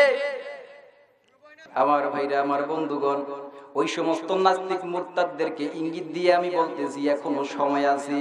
ইসলাম ধর্মের জন্য, ইসলামের বিরুদ্ধে কোনো কথা বলিও না, আলেম ওলামাদের বিরুদ্ধে কোনো কথা বইল না। রাজনৈতিক দল তোমরা যে যেটা করতে পারো করো, কোনো সমস্যা নাই, কিন্তু কওমি মাদ্রাসাগুলোকে সন্ত্রাসের আগ্রাবাদী বলিও না। আমার ভাই গো, বারবার ভুল করলে আল্লাহ রাব্বুল আলামিন কিন্তু একটা ভুলের জন্য তোমার গাড্ডার মধ্যে খটখট করে ধরিয়া ফেলবো, ঠিক না বেঠিক? ফেরাউন নাম শুনছেন নি? ফেরাউন নমরুদ নাম শুনছেন? ইসলামের শত্রুরা সব হয়ে যা সাবধান, নইলে জুতার বাড়ি খাবি, হারাবি সম্মান। এটাই এই স্লোগানটার মধ্যে যে ছিলাম। আল্লাহর সাথে বিরোধিতা করছিল ফেরাউন, তো আল্লাহ তোমার সাথে আমি যুদ্ধ ঘোষণা করলাম। যুদ্ধ যখন ঘোষণা করছে, এমন বলতেছে তোমার মতন ফেরাউন মার্কা মানুষকে মারার জন্য তুমি আমি আল্লাহর সাথে কি যুদ্ধ ঘোষণা করবো? তোমারে মারার জন্য একটা মশাই যথেষ্ট, ঠিক না বেঠিক? এইবার মশারের দায়িত্ব দিল, মশারে তাড়াতাড়ি করিয়া ফেরাউনের ফেরাউনের কাহিনীতে আসতেছি, নমরুদের কথা বলতেছি। এইবার নমরুদের ঘাটিতে যাইয়া উপস্থিত হও, নমরুদের যত ছেলাপেলা আছে সবগুলোরে কামড়াইয়া ছেলাপেলা করো। এইবার যখন মশাই যখন ওই নমরুদের সাম্রাজ্যে বসলো, একটা ল্যাংরা মশাই বলতেছে মাওলা আমারে দলপতি বানাইয়া ফেরাউনের হত্যা করার তৌফিক আমারে দান করাইবেন নমরুদের। এইবার আল্লাহ রাব্বুল আলামিন ঠিক আছে তোমার দায়িত্ব দিয়ে দিলাম। সব মশাই এক একজনকে ধরছে, এক একটা ছেলেবেলা। এবার ল্যাংরাটা আর ফেরাউনকে নমরুদে খুঁজে পায় না, খুঁজতে খুঁজতে ঘোড়ার উপরে দেখা যায়। এইবার যখন ওই মশাটা নাক দিয়ে ঢুকছে, নাক দিয়ে ঢুকিয়া সাথে সাথে মস্তিষ্কের ভিতরে চলিয়া গেল। কোথায়? নাকের শিরা দিয়ে মস্তিষ্কের ভিতরে গেছে। যাওয়ার পরে কামড় শুরু করছে। যেই কামড় শুরু করছে ফাল দিয়া, গোড়ার থেকে ফাল দিয়া করছে, ফাল দিয়ে করে চিল্লান শুরু করছে, তাড়াতাড়ি আয়, তাড়াতাড়ি আয়। কি যুদ্ধ বিরক্তিকর, তাড়াতাড়ি পালাইছে। তাড়াতাড়ি করে আমার মাথার চিকিৎসা করে, মাথার ভিতরে কি যেন ঢুকছে, খালি কুকুর কুকুর কামড়াইতেছে। তো এক সেনাপতি এসে পিছন দিয়ে লাড়ি দিয়ে বাড়ি দিছে। দেই বাড়ি দিলে একটু আরাম লাগে না, যখন বাড়িটা মারছেও কি রে বাড়ি দেন একটু আরাম লাগে, তাড়াতাড়ি বাইরা। তো লাড়ি দে বাড়ি দে। দূর দূরান্ত দেশের থেকে সেনাপতিরা আসে, উজির নাজির আসে, আসলেই কয় কেমন আছেন, কেমন লাগে, অনেক কয় একটু বাড়ি দিলে ভালো লাগে। কি দিয়ে বাড়ি জানেন, লাড়ি মুড়ি না। আগেকার দিনের জুতা, রাজা বাদশারা জুতা কিনতো না, জুতা কিন্তু কাঠের তৈরি জুতা আছে, খরমের জুতা। ওই খরমের জুতাটা বেরিয়ে যায়। তো আসলেই আইসা উজিররা জিজ্ঞেস করে কেমন লাগে এখন, কয় এমনিতে ভাল লাগে না, যখন খরম দিয়ে একটু মাথার মধ্যে বাড়ি দেয় তখন ভাল লাগে। তো রাজা বাদশারা অন্যান্য এলাকার থেকে রাজা বাদশা আইসাই করে কি খরম দিয়ে একটা বাড়ি দেয়, কেমন লাগে, জুতার খরম দিয়ে বাড়ি দিলে একটু ভাল লাগে। আল্লাহ কয় আমার সাথে চ্যালেঞ্জ করলি, তোরে মারার জন্য তো আমার একটা ল্যাংরা মশাই যথেষ্ট, ঠিক না বে ঠিক? আয়ান এবার ফেরাউনের কাছে, নাকি ফেরাউনের কথা না, ফেরাউন নমরুদের কথা শেষ করা হবে, ফেরাউনের দিকে আসেন। এরাও কিন্তু বিশাল একটা আধিপত্যের মালিক ছিল, ঠিক না বে ঠিক? এইবার ফেরাউনের একটা গুণ ছিল, সবাই জানে, ফেরাউন আল্লাহরে মানত, মুসারে মানত। আমার ভাইরা, আমার বন্ধুগণ, ফেরাউনের সেই হাম্মাম খানাটা একটা গোপনে ইবাদত করার একটা জায়গা ছিল। সারাদিন আল্লাহ বিরোধী কার্যকলাপ করত, মুসা বিরোধী কার্যকলাপ চালাইতো। কিন্তু রাত্রের বেলা সকল প্রজারা যখন ঘুমায়া যাইত, এইবার নিরিবিলি ওনার কক্ষে ঢুইকা আকাশের দিকে তাকাইয়া দুইটা হাত বাড়াইয়া বলতো, মালিক, আমি কিন্তু ফকির ছিলাম, আমি একজন পথের লোক ছিলাম, তুমি কিন্তু বাদশা বানাইছো, এটা আমি মানি, কিন্তু তোমার কাছ থেকে আমি আখেরাত চাই না, আমি কিন্তু আখেরাতও বিশ্বাস করি, তোমার কাছে আমি আখেরাত চাই না, আমি তোমার কাছে দুনিয়া চাই, তুমি আমারে দুনিয়া দিয়া দিও। আল্লাহ এই ফেরাউনের দোয়া কবুল করছে, দুনিয়ার বাদশা বানাই দিছে। বাদশা বানানোর পরে বলতেছে, আল্লাহ রাব্বুল আলামিন বলতেছে, ফেরাউন রে, তুই কিন্তু আমার মুসার সাথে বেয়াদবি করতে পারবি না। কয় আল্লাহ করুন না, খবরদার মুসা যেন কোনোভাবে কষ্ট না পায়। আমার ভাইরা, আমার বন্ধুগণ, রাত্রের বেলা আল্লাহর কাছে কান্নাকাটি করে, আর দিনের বেলা এসে মুসার লগে ঝগড়া শুরু হয়, ঝগড়া স্টার্ট শুরু হয়। একবার, দুইবার, তিনবার, চারবার বা তিনবারের মতান্তরে, চারবার তিনবারের মাথায় আল্লাহ রাব্বুল আলামিন কয়, এইবার তোমার শেষ পালা। ব্যাং দিয়ে গজব দিছে, যুগ দিয়ে গজব দিছে, শিলা বৃষ্টি দিয়া, অগ্নি বৃষ্টি দিয়া গজব দেওয়ার পরে লাস্ট পর্যায়ে আবার যখন গজবের সম্মুখীন হইলেই আল্লাহর কাছে আল্লাহ মাফ করে দাও, এবার শেষবারের মতো মাফ করে দাও, আর মুসার বিরুদ্ধে কোনো কার্যকলাপ চালাবো না। আবার যখন গজব লয়ে যায়, আবার শুরু করে মুসা কই আছে খোঁজ। এইবার লাস্ট পর্যায়ে বলতেছে, আল্লাহ রাব্বুল আলামিন বলতেছে, সিগনেচার কর, এইবার যদি মুসার লগে বেয়াদবি করো, তোর জীবন কিন্তু ওইখানেই শেষ। এবার ফেরাউন সিগনেচার করছে। সিগনেচার করার পরে এইবার যখন মুসার দলবল সহ দাওয়া করছে, নদী যখন পার হইব, এইবার নদী পার হওয়ার ক্ষেত্রে সংক্ষেপে কথাটা বলিয়া দেই। এইবার লাঠি দিয়ে যখন আঘাত করলো, নদীটা দ্বিখণ্ডিত হইল। ওনার সৈন্য সামানা যা ছিল, মুসা নবীর উম্মতদেরকে নিয়ে এলাকা ছাড়তেছে, হিজরত করতেছে। এমত অবস্থায় ওই নমরুদের দলবল নিয়ে যখন, ফেরাউনের দলবল নিয়ে যখন ওই মুসা নবীর উম্মতদেরকে টার্গেট করিয়া দৌড়াইতেছে, এমত অবস্থায় যখন নদীর মাঝখানে গেল, এমত অবস্থায় ওনারা মুসা নবীর দল যখন নদীর পারে গেল, এমত অবস্থায় ওই ফেরাউনের দল যখন নদীর মাঝখানে অবস্থান করলো, সাথে সাথে আল্লাহ রাব্বুল আলামিন পানিগুলা মিলাইয়া দিল। এইবার ফেরাউন ডাক দিয়া কয়, মাবুদ, শেষবারের মতো মাফ করো। কাদা কুদা খায়া সুবা খায়া উঠছে, আল্লাহ শেষবারের মতো মাফ করো। আর সুযোগ নাই, সিগনেচার দিছিলা, আমার নবীর সাথে বিরোধিতা করবা না, আমার নবীর কিতাবের সাথে বিরোধিতা করবা না, বলার পরেও যেহেতু তুমি আবার এরকম করছো, এইটাই তোমার শেষ চান্স। সাথে সাথে পানি চাপা দিল।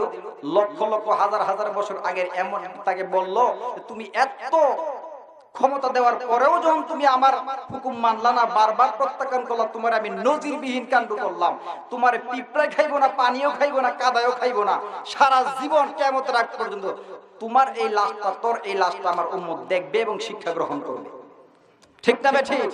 নমরুদ খোদার সাথে বেয়াদবি করেছে, তাই তো ল্যাংড়া মশায় কামড় দিয়ে মেরেছে। ঠিক না ঠিক? ফেরাউন নবীর সাথে বেয়াদবি করেছে, তাই তো নীল দরিয়ায় চুবে চুবে মরেছে। ঠিক না ঠিক? মশায় যখন কামড় দেয় জুতার বাড়ির প্রয়োজন হয়। ঠিক না ঠিক? সেই জুতার বাড়ি খেয়ে নমরুদ মরেছে। ইসলামেরই শত্রুরা সব হয়ে যা সাবধান, নইলে জুতার বাড়ি খাবি। আপনারা কন্যাকে ভয় পাইতেছেন? তাহলে আমার সাথে সাথে গজলটা গান। ইসলামেরই শত্রুরা সব হয়ে যা সাবধান, নইলে জুতার বাড়ি খাবি, হারাবি সম্মান। জোরে, ইসলামেরই শত্রুরা সব হয়ে যা সাবধান, নইলে জুতার বাড়ি খাবি, হারাবি সম্মান। আমার ভাইরা, আমার বন্ধুগণ, ও সোনার বাইরা রে আমার, লম্বা আমি করব না ভাই গো, একটুখানি ঈমান মজবুত করার জন্য, আলোচনাটা সহিভাবে বুঝার জন্য আমি আলোচনার মধ্যে শাখা প্রশাখা মেলেছি ভাই গো।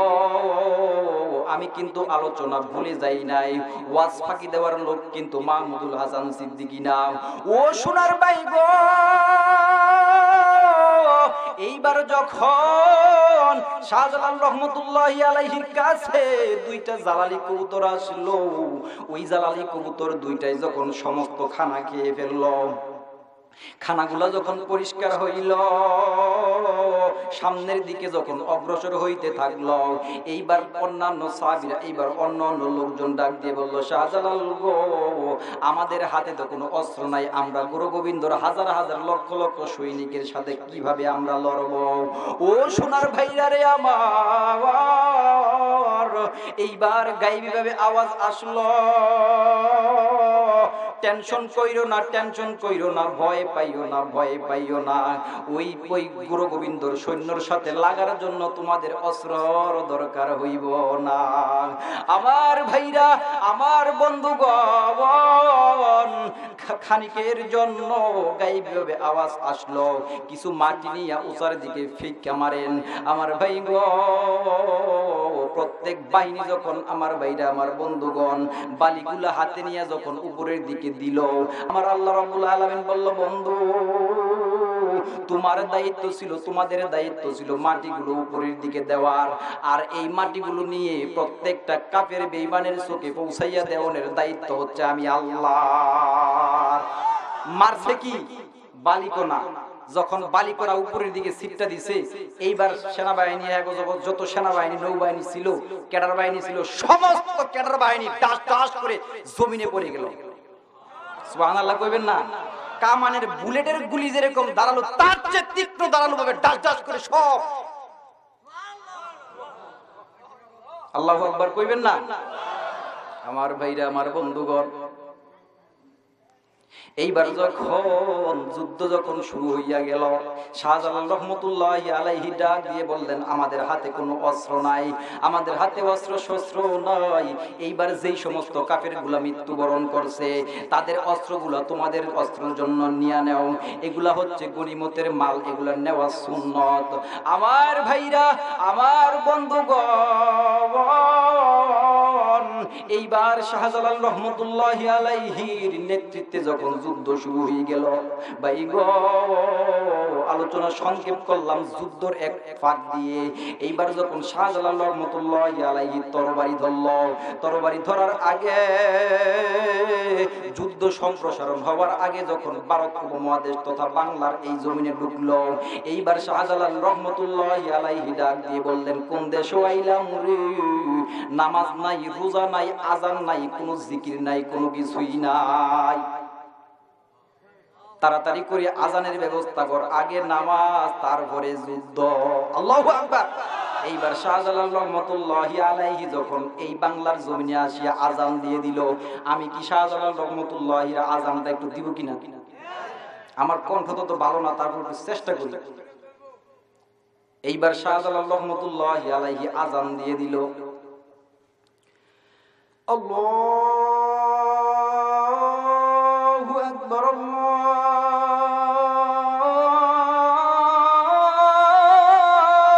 আকবার।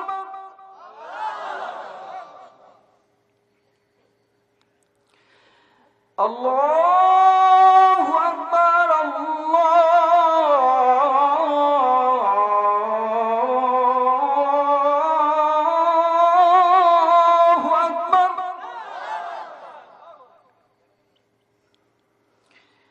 আশহাদু আল্লা ইলাহা ইল্লাল্লাহ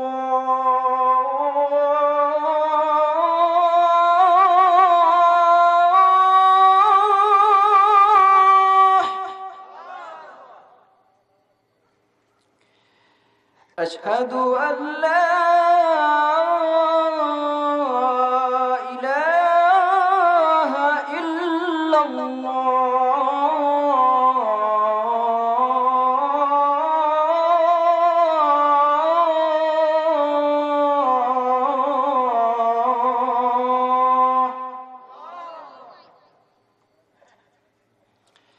أشهد أن محمد رسول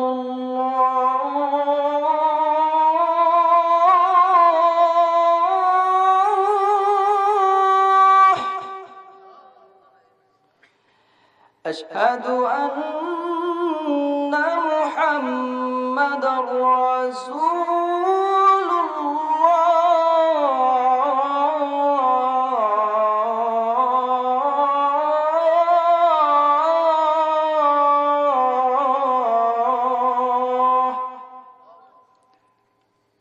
ছাড়া পুরো আজান না দেওয়াই ভালো।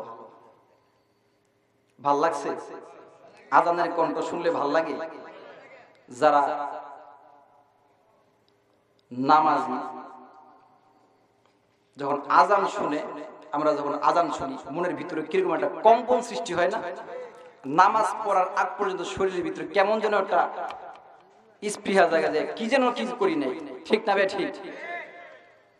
আজান শুনলেও তাদের কাছে ভালো লাগে। আপনাদের কাছে ভালো লাগছে কিনা? আমি একবার সিলেট গেছি, সিলেট থেকে আসতেছি, ফজর আজান দিয়ে দিয়েছে রাস্তায়। রাস্তায় যখন ফজর আজান দিছে তেমন তো অবস্থায় আমার ড্রাইভার সাহেব বলতেছে, হুজুর দেখছেন? কি কিভাবে আজান দিতেছে? মনে হয় ঘুমাই রয়েছে। হ্যাঁ, আজান দেয় আল্লাহু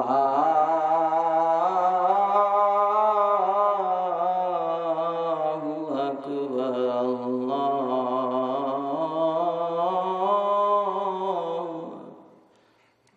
আসসালাতু খায়রুম মিনান নাওম। কই ঘুমাই যায়?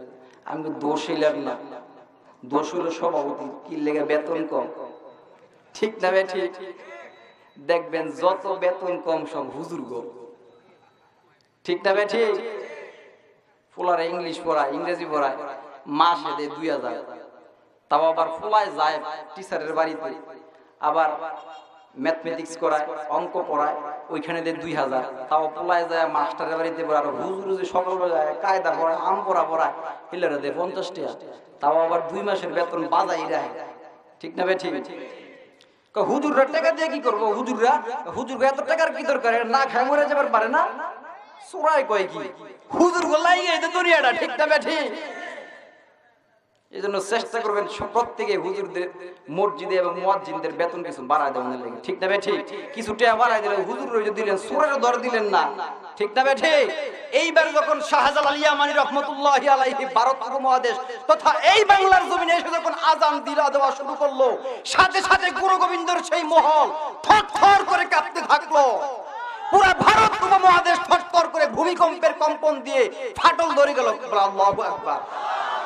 সুরার ঘরের সুরারা বিল্ডিং এর আনাচে কানাচে ফুটপাত দিয়ে যায়, যেদিক দিয়ে আইছে দাস দাস করে গেলে মাথার মধ্যে বাড়ি।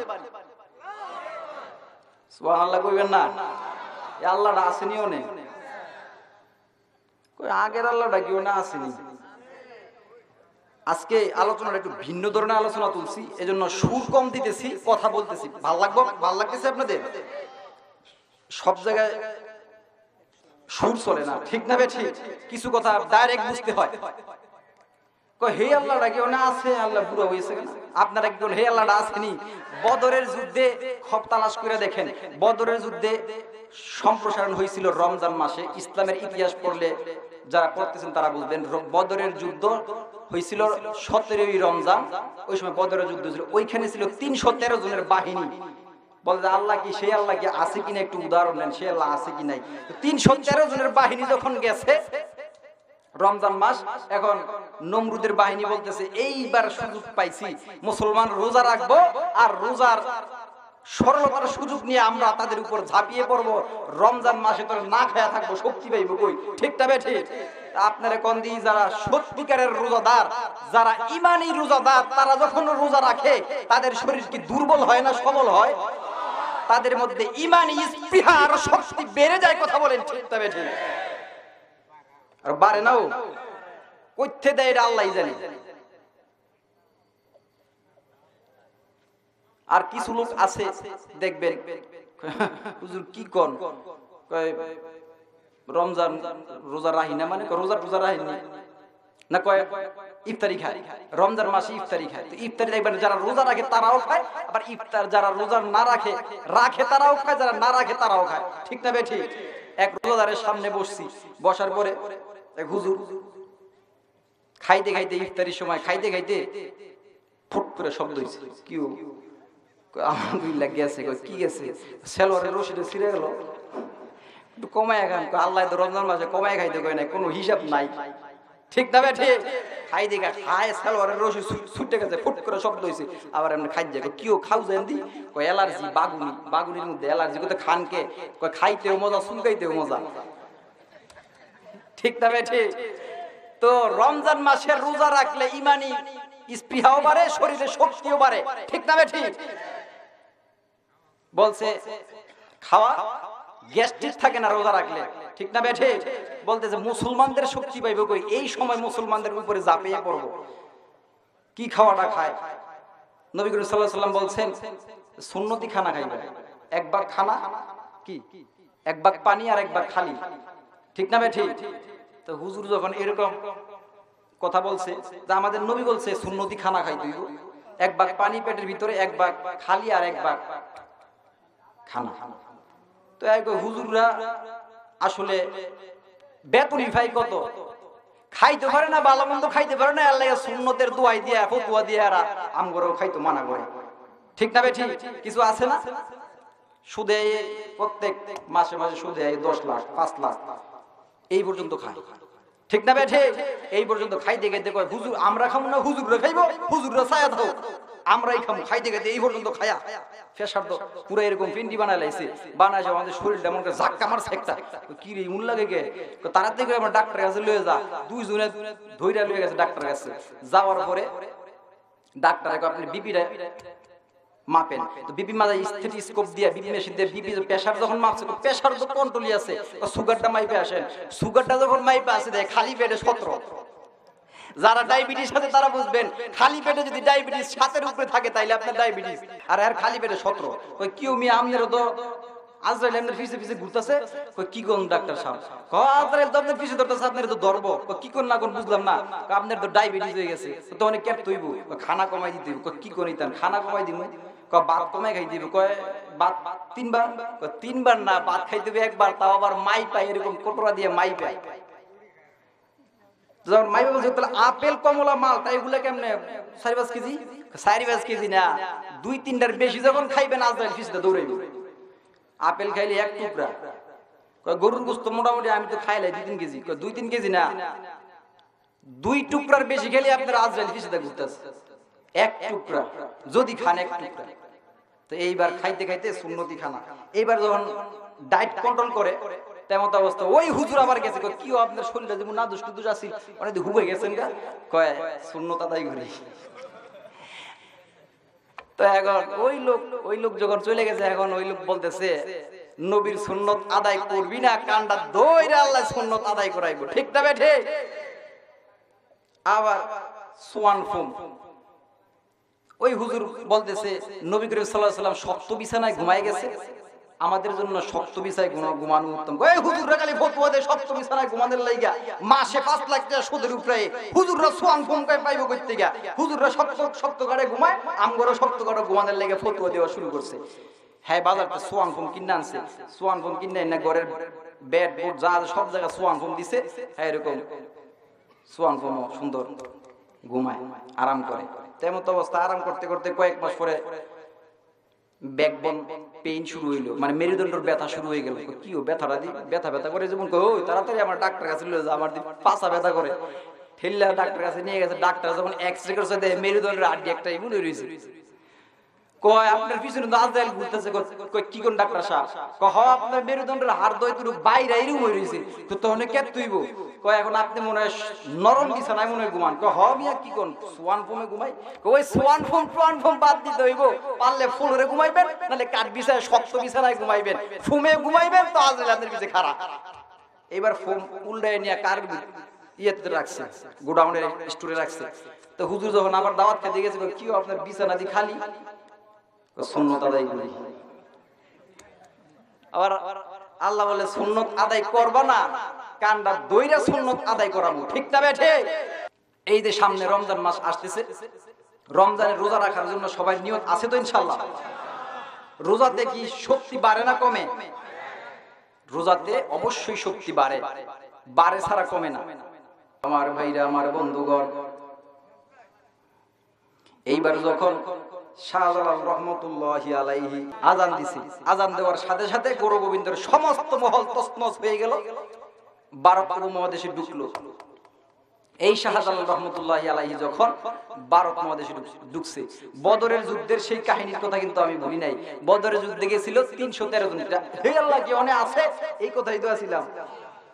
হে আল্লাহ, আছে কি নাই প্রমাণ নেন। বদরের যুদ্ধে যখন 313 জন সাহাবী গেছে, এবার যুদ্ধে পরাজয় হয় না, হারও হয় না, যুদ্ধে হারেও না, জিতেও না। এখন একজন সাহাবী দৌড়ায় আসছে নবীর কাছে, বলতেছে হুজুর, বদরের যুদ্ধে তো জয় হয় না, পরাজয় হয় না।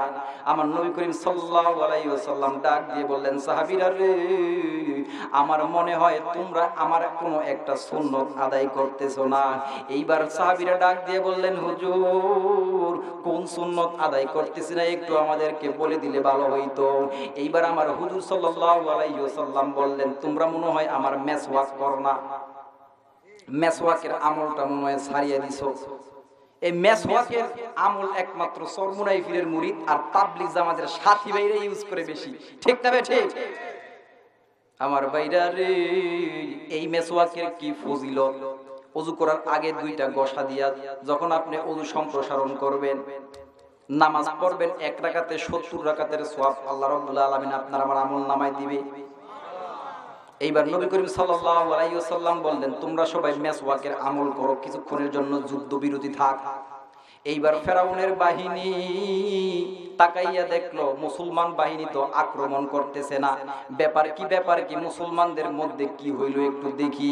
একজনকে রাষ্ট্রদূত হিসেবে যখন পাঠাইলো, ও সোনার ভাই গো, ওই লোকটা যখন মুসলমানরা কি করতেছে দেখতে আসলো, তাকাইয়া দেখে গো, আগের মুসলমান তো নাই, হাজার হাজার লক্ষ লক্ষ মুসলমান ওই মাঠের মধ্যে অবস্থান করতেছে।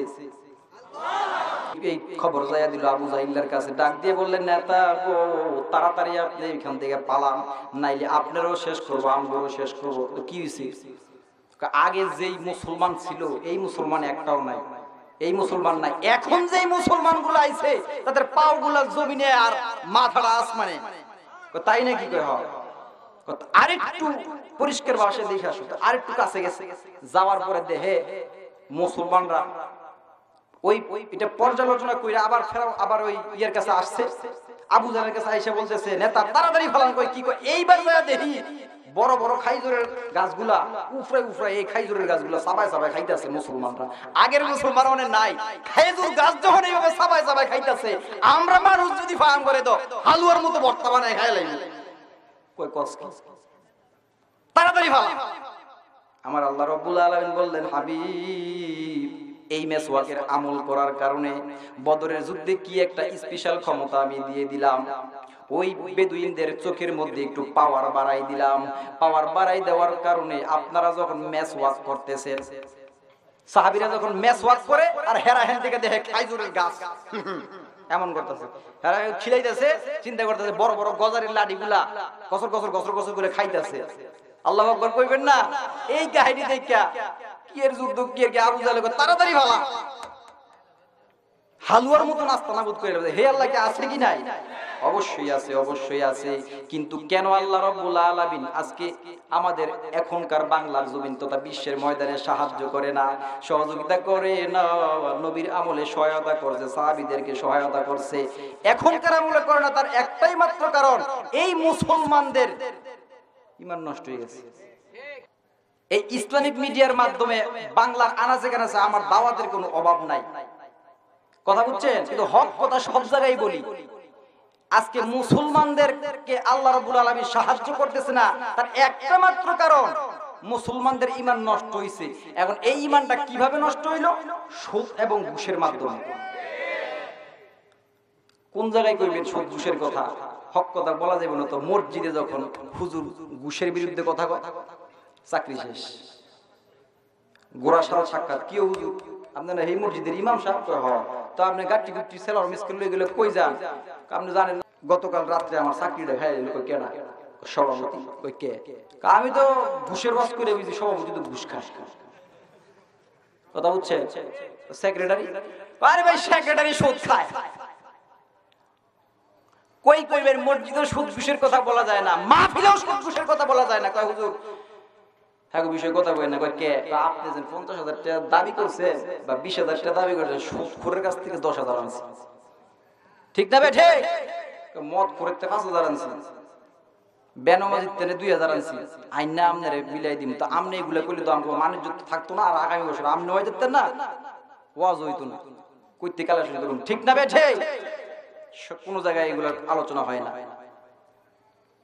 একটা সুদের একটা টাকা যখন কারো পেটের ভিতরে পড়বে, 70 দিন পর্যন্ত কোনো ইবাদতই কবুল হইব না, ঠিক না বেঠে?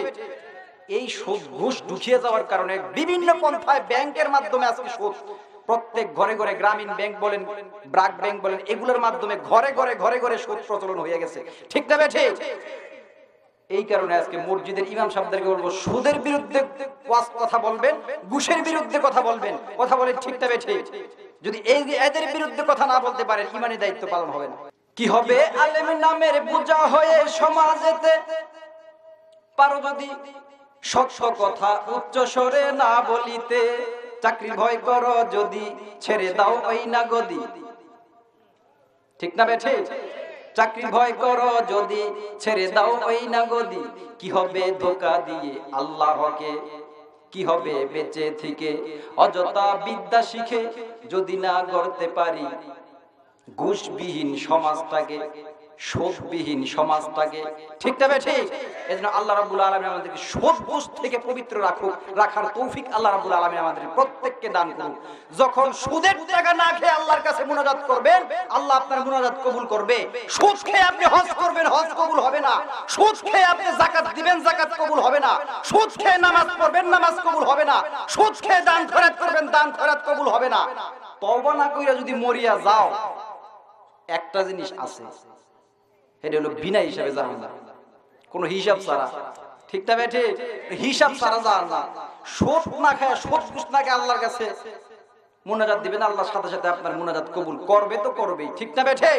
আমার ভাইরা, আমার বন্ধুগণ, ও সোনার ভাইরা রে আমার, লম্বা আমি করব না ভাই গো, অবশ্যই আমি আমার আলোচনা শেষ করব। আমার ভাইরা, আমার বন্ধুগণ, আমার ভাই গো, এইবার যখন ভারত উপমহাদেশের ইসলাম বিজয় হইল, ওই গুরু গোবিন্দ সিলিন্ডার হইল, পরাজিত হইল, আলোচনা সংক্ষেপ করলাম। এইবার শাহজালাল রহমতুল্লাহি আলাইহি ডাক দিয়ে বললেন, সাথী ভাইরা রে, যেই কারণে এই বাংলার জমিনে আসলাম ইসলাম ধর্ম প্রচার করার জন্য, কালেমার দাওয়াত নিয়ে যখন আসলাম গো, আমরা আমাদের বাড়িঘর, স্ত্রী পুত্র সন্তান সব কিছু ছাড়িয়ে দিয়ে এই বাংলার জমিনে আসলাম। এই সেই যখন পড়লাম, আর বাড়ির দেশে দেশের কথা মনে করব না, এই বাংলাদেশে থাকব। এই বাংলাদেশে থাকিয়ে আমরা কালেমার দাওয়াত দিতে থাকবো। জোরে বলেন সুবহানাল্লাহ। এইবার শাহজালাল রহমতুল্লাহি আলাইহির কথা অনুসারে এই 360 জন আউলিয়া এক একজনকে এক একটা রাষ্ট্রের মধ্যে পাঠাইলো, এক একজনকে এক একটা বিভাগের মধ্যে পাঠাইলো। সেই বিভাগ অনুযায়ী শাহজালাল রহমতুল্লাহি আলাইহি পড়লেন সিলেটে, খান জাহান আলী রহমতুল্লাহি আলাইহি পড়লেন বাগেরহাটে। ও সোনার ভাই গো, এই 360 জন আউলিয়া এক একজন এক এক মহল্লায়, এক একজন এক এক ডিস্ট্রিক্টে যাইয়া ইসলামের জন্য দাওয়াত দিতে থাকলো। এইবার খান জাহান আলী রহমতুল্লাহি আলাইহি যখন বাগেরহাটে গেলেন, ও সোনার ভাই গো, যখন বাগেরহাটে গেল, ওই বাগেরহাটে যাইয়া এইবার যখন কালেমার দাওয়াত দিতে থাকলো, উনার হাতে হাত রেখে অনেক হিন্দু মুসলমান হইল, অনেক খ্রিস্টান মুসলমান হইল। এইবার খান জাহান আলী রহমতুল্লাহি আলাইহি ডাক দিয়ে বললেন, মামা গো, আমার হাতে এই খুলনার বাগেরহাটে শত শত মুসলমান হইল, বেদুইনরা মুসলমান হইল, হিন্দুরা আমার হাতে হাত রেখে কালেমা করে মুসলমান হইল, কিন্তু এই মুসলমানদের জন্য নামাজের জন্য একটা মসজিদের দরকার। আমার এই এলাকায় কিভাবে মসজিদ বানাইব? আমার তো অর্থ নাই, সম্পদ নাই, টাকা পয়সা নাই, কিভাবে এখানে মসজিদ নির্মাণ করব? এইবার শাহজালাল রহমতুল্লাহি আলাইহি ডাক দিয়ে বললেন, মামা রে, চিন্তা করিও না, আমার সিলেট শহর হইল পাথরে সমৃদ্ধ একটা শহর, আমার এই এলাকাতে পাথরের অভাব নাই, এইখান থেকে পাথর নিয়ে তুমি ওইখানে একটা মসজিদ নির্মাণ করো। এই কথা যখন বলল, ওইখান থেকে খান জাহান আলী রহমতুল্লাহি আলাইহি বলল, আমারে পাথর দেন। এইবার শাহজালাল রহমতুল্লাহি আলাইহি লাঠি দিয়ে ইঙ্গিত দিয়ে বলল, মামা গো, এই পাথরটা এইখান থেকে নেও। ওইখান থেকে খান জাহান আলী বলল, এই পাথরটা আমাকে দেও। দেও আর নেওয়ার মধ্যে আমার ভাইরা, আমার বন্ধুগণ, ওই খান জাহান আলীর বাগেরহাট থেকে সিলেট হচ্ছে 550 কিলোমিটার। এই 550 কিলোমিটার রাস্তা দেও আর নেওয়ার মধ্যে সম্প্রসারণ থাকলো না। তুলার মতন সমস্ত পাথরগুলা উঠতে উঠতে যাইয়া পড়লো বাগেরহাটে। বাগেরহাটে 60 গম্বুজ মসজিদ দেখছেন এমন লোক আছেন কয়জন? হাত তুলেন দেখি। দেখছেন আপনি? 2 জন, 3 জন, 4 জন, এই কয়েকজনে দেখছে বাগেরহাট 60 গম্বুজ মসজিদ। ওইটা কোনো সরকারও করে নাই, কোনো দলীয় কর্মের কোনো নেতাও করে নাই। তো যাকে এই 60 গম্বুজ মসজিদ কোনো সরকার করে নাই, কোনো রাজনৈতিক দলও করে নাই, কোন এমপি মন্ত্রীও করে নাই, এটা আল্লাহর তরফ থেকে হইছে। আমার ভাইরা যারা গেছেন দেখছেন, এক একটা যে পাথরের সাইজ, তৎকালীন কোনো কারেন্সি ছিল না, উঠানের কোনো বন্দোবস্ত ছিল না, 1000 বছর আগের কথা। যেই পাথরের সাইজ, এখনকার নওজোয়ান যদি 10,000 নওজোয়ান যদি কয় যে এই পাথরটা আলগায় ওইখানে নিয়ে বসামু, সম্ভব না। যারা দেখছেন তারা কইতে পারবে। এই বিশাল পাথর দিয়ে মসজিদ তৈরি হয়েছে। আল্লাহ আছে কি নাই? আমার ভাইরা, আমার বন্ধুগণ, এইবার শাহজালাল রহমতুল্লাহি আলাইহি বললেন, বাইনা রে, এইখান থেকে এই পাথরটা নেই। ওইখান থেকে খান জাহান আলী বললে, আমাকে এই পাথরটা দে আর নেওয়ার মধ্যে, কথার মধ্যে তুলার মতো উড়িয়া উড়িয়া পাথরগুলা ওই খান জাহান আলীর ওইখানে বাগেরহাট চলিয়া গেল। এইবার পাথরকে ইশারা করে খান জাহান আলী বলল, পাথর রে, তুই যাইয়া ওইখানে বসবি আর তুই ওইখানে বসবি, তুই এইখানে বসবি আর তুই ওইখানে বসবি। লাঠি দিয়া ইঙ্গিত দিল। ইঙ্গিত দেওয়ার সাথে সাথে 60 গম্বুজ মসজিদ নির্মাণ হইয়া গেল। জোরে বলেন সুবহানাল্লাহ। আল্লাহ আগেও ছিল, এখনো আছে, ভবিষ্যতেও থাকবে। কথা বলেন ঠিক না বেঠিক? আমার ভাইরা, আমার বন্ধুগণ, ও আমার রাজনৈতিক দলের নেতা ভাইরা, ও আমার চরমুনাই পীরের বাবারা, আমার ভাইরা, ও আমার তাবলিগ জামাতের সাথী ভাইরা, ভাই গো, হেদায়েতের মালিক কিন্তু আল্লাহ। হেদায়েতের মালিক একমাত্র আল্লাহ। কার কোন কোথায় কার কখন হেদায়েত হয় বলা যায় না। আমার ভাইরা, আমার বন্ধুগণ, কিছুক্ষণের মধ্যে আমি মুনাজাত দিব, তবে ঈমান মজবুত করার জন্য একটা কথা শুনে নেন। ভাই গো, আমার হুজুর পাক সাল্লাল্লাহু আলাইহি ওয়াসাল্লাম যখন মৃত্যু সজ্জায় হইলেন, এইবার যখন আজরাইলকে পাঠানো হইল, আজরাইলকে পাঠানোর আগে জিবরাইলকে যখন হুজুরের কক্ষে পাঠানো হইল, এইবার আমার হুজুর কিরকম করে কান্নাকাটি করতেছে। এইবার জিবরাইল ডাক দিয়ে বললেন, হুজুর, আপনি কেন এইভাবে কান্নাকাটি করতেছেন? আপনি যদি বলেন আরো 1000 বছর পৃথিবীর জমিনে থাকতে চান, আল্লাহ রাব্বুল আলামিন আপনাকে পৃথিবীর জমিন থেকে নিবে না, তাহলে আপনি কি জন্য কাঁদতেছেন? এইবার হুজুর সাল্লাল্লাহু আলাইহি ওয়াসাল্লাম ডাক দিয়ে বললেন, ও জিবরাইল, আমি কিন্তু পৃথিবীর মায়ার জন্য কাঁদি না, আমি কাঁদতেছি আমার গুনাহগার উম্মতের জন্য। এইবার যখন ওই জিবরাইল আল্লাহর কাছে খবর নিয়ে গেল, আল্লাহ আপনার নবী কাঁদতেছে একমাত্র আপনার গুনাহগার বান্দার জন্য।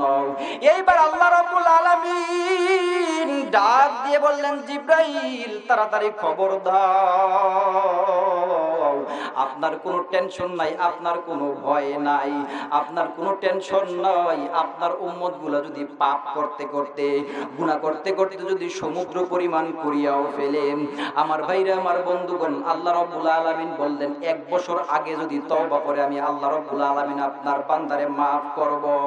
এইবার জিবরাইল যখন নবীর কাছে আসলো, খবর নিয়ে আসলো গো, বলল হুজুর আপনি কাইন্দেন না, একটা খবর নিয়ে আসছি, আপনার উম্মতের মধ্যে যারা পাপ কাজ করতে করতে পাপাচার হইয়া গেল, মৃত্যুর 1 বছর আগেও যদি তওবা করে আল্লাহ রাব্বুল আলামিন maaf করিয়া দিব। এইবার হুজুর ডাক দিয়ে বললেন, জিবরাইল রে, 1 বছর তো অনেক লম্বা ব্যাপার সেবার, আমার উম্মত যদি 1 বছর আগে তওবা না করে আর তওবা না করিয়া যদি মরিয়া যায়, আমার উম্মত তো গুনাহগার হইয়া যাইব, জাহান্নামী হইব। তুমি আল্লাহর কাছে যাও, দেখো নতুন কোন খবর আনতে পারো কিনা। এইবার জিবরাইল যখন পুনরায় আল্লাহর কাছে গেল, এইবার আল্লাহ রাব্বুল আলামিন বললেন, 1 বছর যদি বেশি সময় হয়, তুমি আমার নবীকে বলিয়া দাও, আমার বান্দাগুলো যদি পাপ কাজ করতে করতে পাপাচার হইয়া যায়, মৃত্যুর 1 মাস আগেও যদি খালেস নিয়তে তওবা করে আমি আল্লাহ রাব্বুল আলামিন maaf করিয়া দিব। এইবার জিবরাইল যখন আবার হুজুরের কাছে আসলেন, বললেন হুজুর, আপনার উম্মতগুলা যদি মৃত্যুর 1 মাস আগেও কালেমা পড়ে, মৃত্যুর 1 মাস পরে যদি তওবা করে, আল্লাহ রাব্বুল আলামিন আপনার বান্দাগুলো, আপনার উম্মতগুলোকে maaf করিয়া দিব। এইবার আমার হুজুর ডাক দিয়ে বললে, ও জিবরাইল, 1 মাস তো অনেক লম্বা ব্যাপার সেবার, 1 মাস আগে যদি আমার উম্মত মারা যায়, তাইলে তো আমার উম্মতগুলা জাহান্নামী হইয়া যাইব। 1 মাস অনেক লম্বা ব্যাপার, তুমি তাড়াতাড়ি করে আবার আল্লাহর কাছে যাও। এইবার যখন জিবরাইল আবার আল্লাহর কাছে গেল, এইবার আল্লাহ রাব্বুল আলামিন বললেন, তাহলে তুমি 1 সপ্তাহের ঘোষণা দিয়ে দাও, আর তোমার উম্মতগুলো যখন মৃত্যুর 1 সপ্তাহ আগেও তওবা করবে, খালেস নিয়তে তওবা করবে, আমি আল্লাহ রাব্বুল আলামিন তোমার উম্মতগুলোকে আমি maaf করে দিব, তোমার কোনো চিন্তা নাই। এইবার হুজুর বললেন, না না না, 1 সপ্তাহ অনেক লম্বা সময়, 1 সপ্তাহ আগে যদি আমার উম্মত মরিয়া যায়, তাইলে তো গুনাহগার হইব। ভাই গো,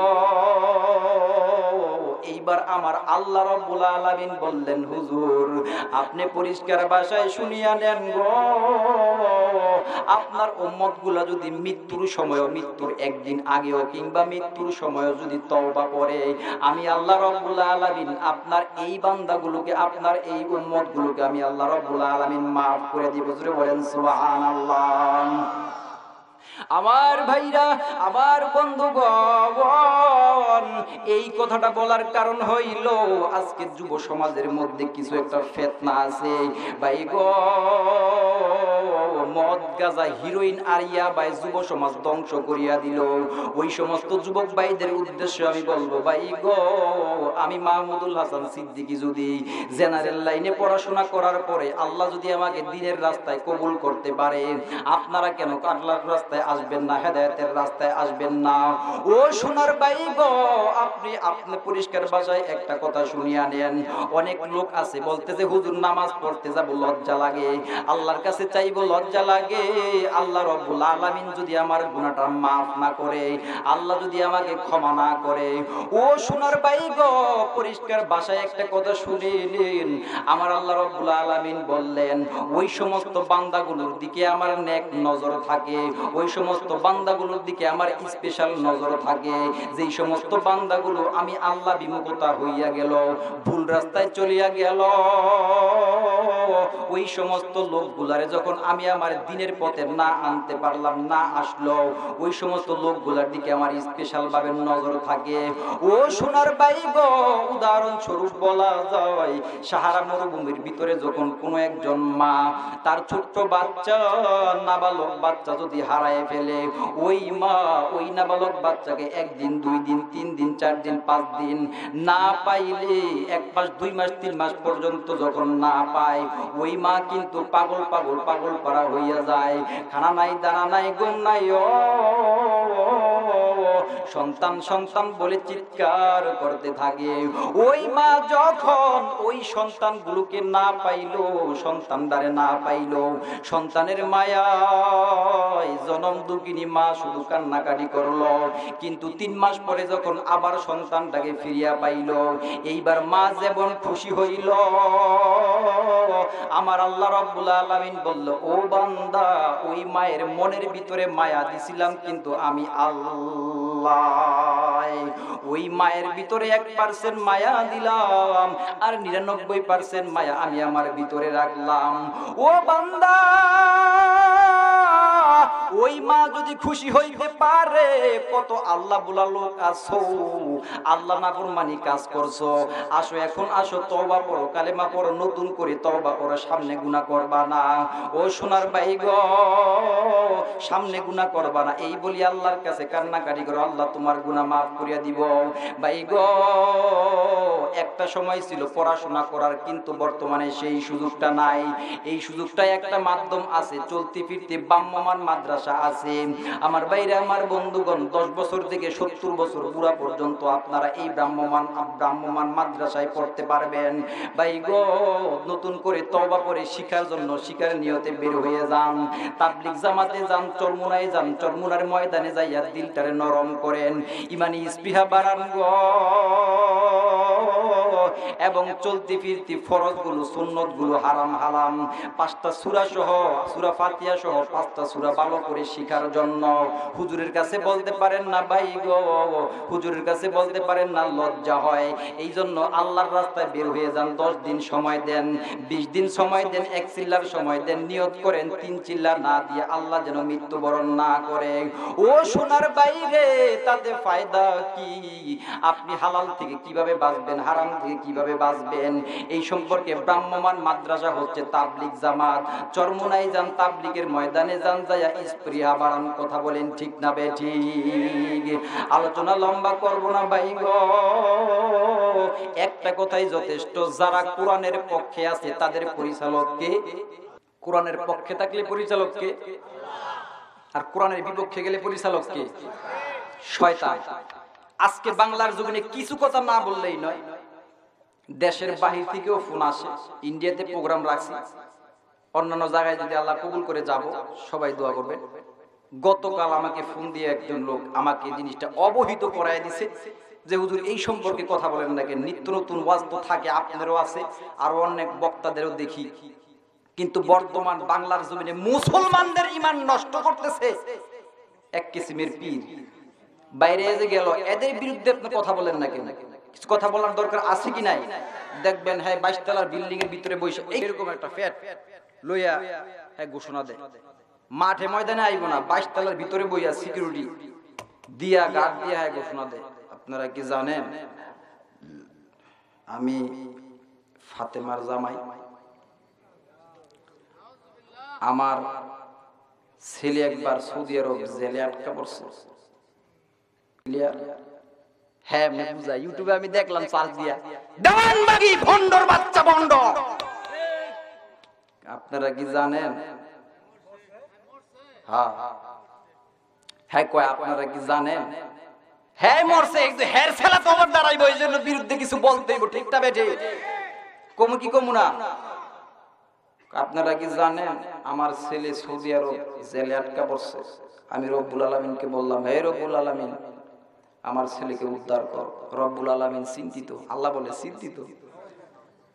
তো আল্লাহ কিছু কয় না যখন, তখন বলে হ্যাঁ অ্যাকশন নিচ্ছে। আমি আল্লাহর বিরুদ্ধে অ্যাকশন নিলাম, বললাম হে আল্লাহ আমার ছেলের উদ্ধার করো। তো আল্লাহ একটু মুস্কি হাসিয়া বললো, আমি একটু টেনশনে আছি, 3-4 দিনের মধ্যে তোমার ছেলের বাই করে দিব। এই সমস্ত বন্ড নাস্তিক মুরতাদ আজকে বাংলার জমিনে কিছু মানুষদের ঈমান নষ্ট করতেছে। কথা বলেন ঠিক না বে ঠিক? এই সমস্ত ভণ্ড নাস্তিক মুরতাদদের বিরুদ্ধে ইসলামী আন্দোলন করা দরকার, ঠিক না বে ঠিক? আলহামদুলিল্লাহি রাব্বিল আলামিন। ربنا ظلمنا أنفسنا وإن لم تغفر لنا وترحمنا لنكونن من الخاسرين ربنا آتنا في الدنيا حسنة وفي الآخرة حسنة وقنا عذاب النار ربنا ظلمنا أنفسنا وإن لم تغفر لنا وترحمنا لنكونن من الخاسرين اللهم بلغ صلاتنا وسلامنا إلى نور روضات المدينة رب ارحمهما كما ربياني صغيرا اللهم رب ارحمهما كما ربياني صغيرا اللهم بلغ صلاتنا وسلامنا إلى نور روضات المدينة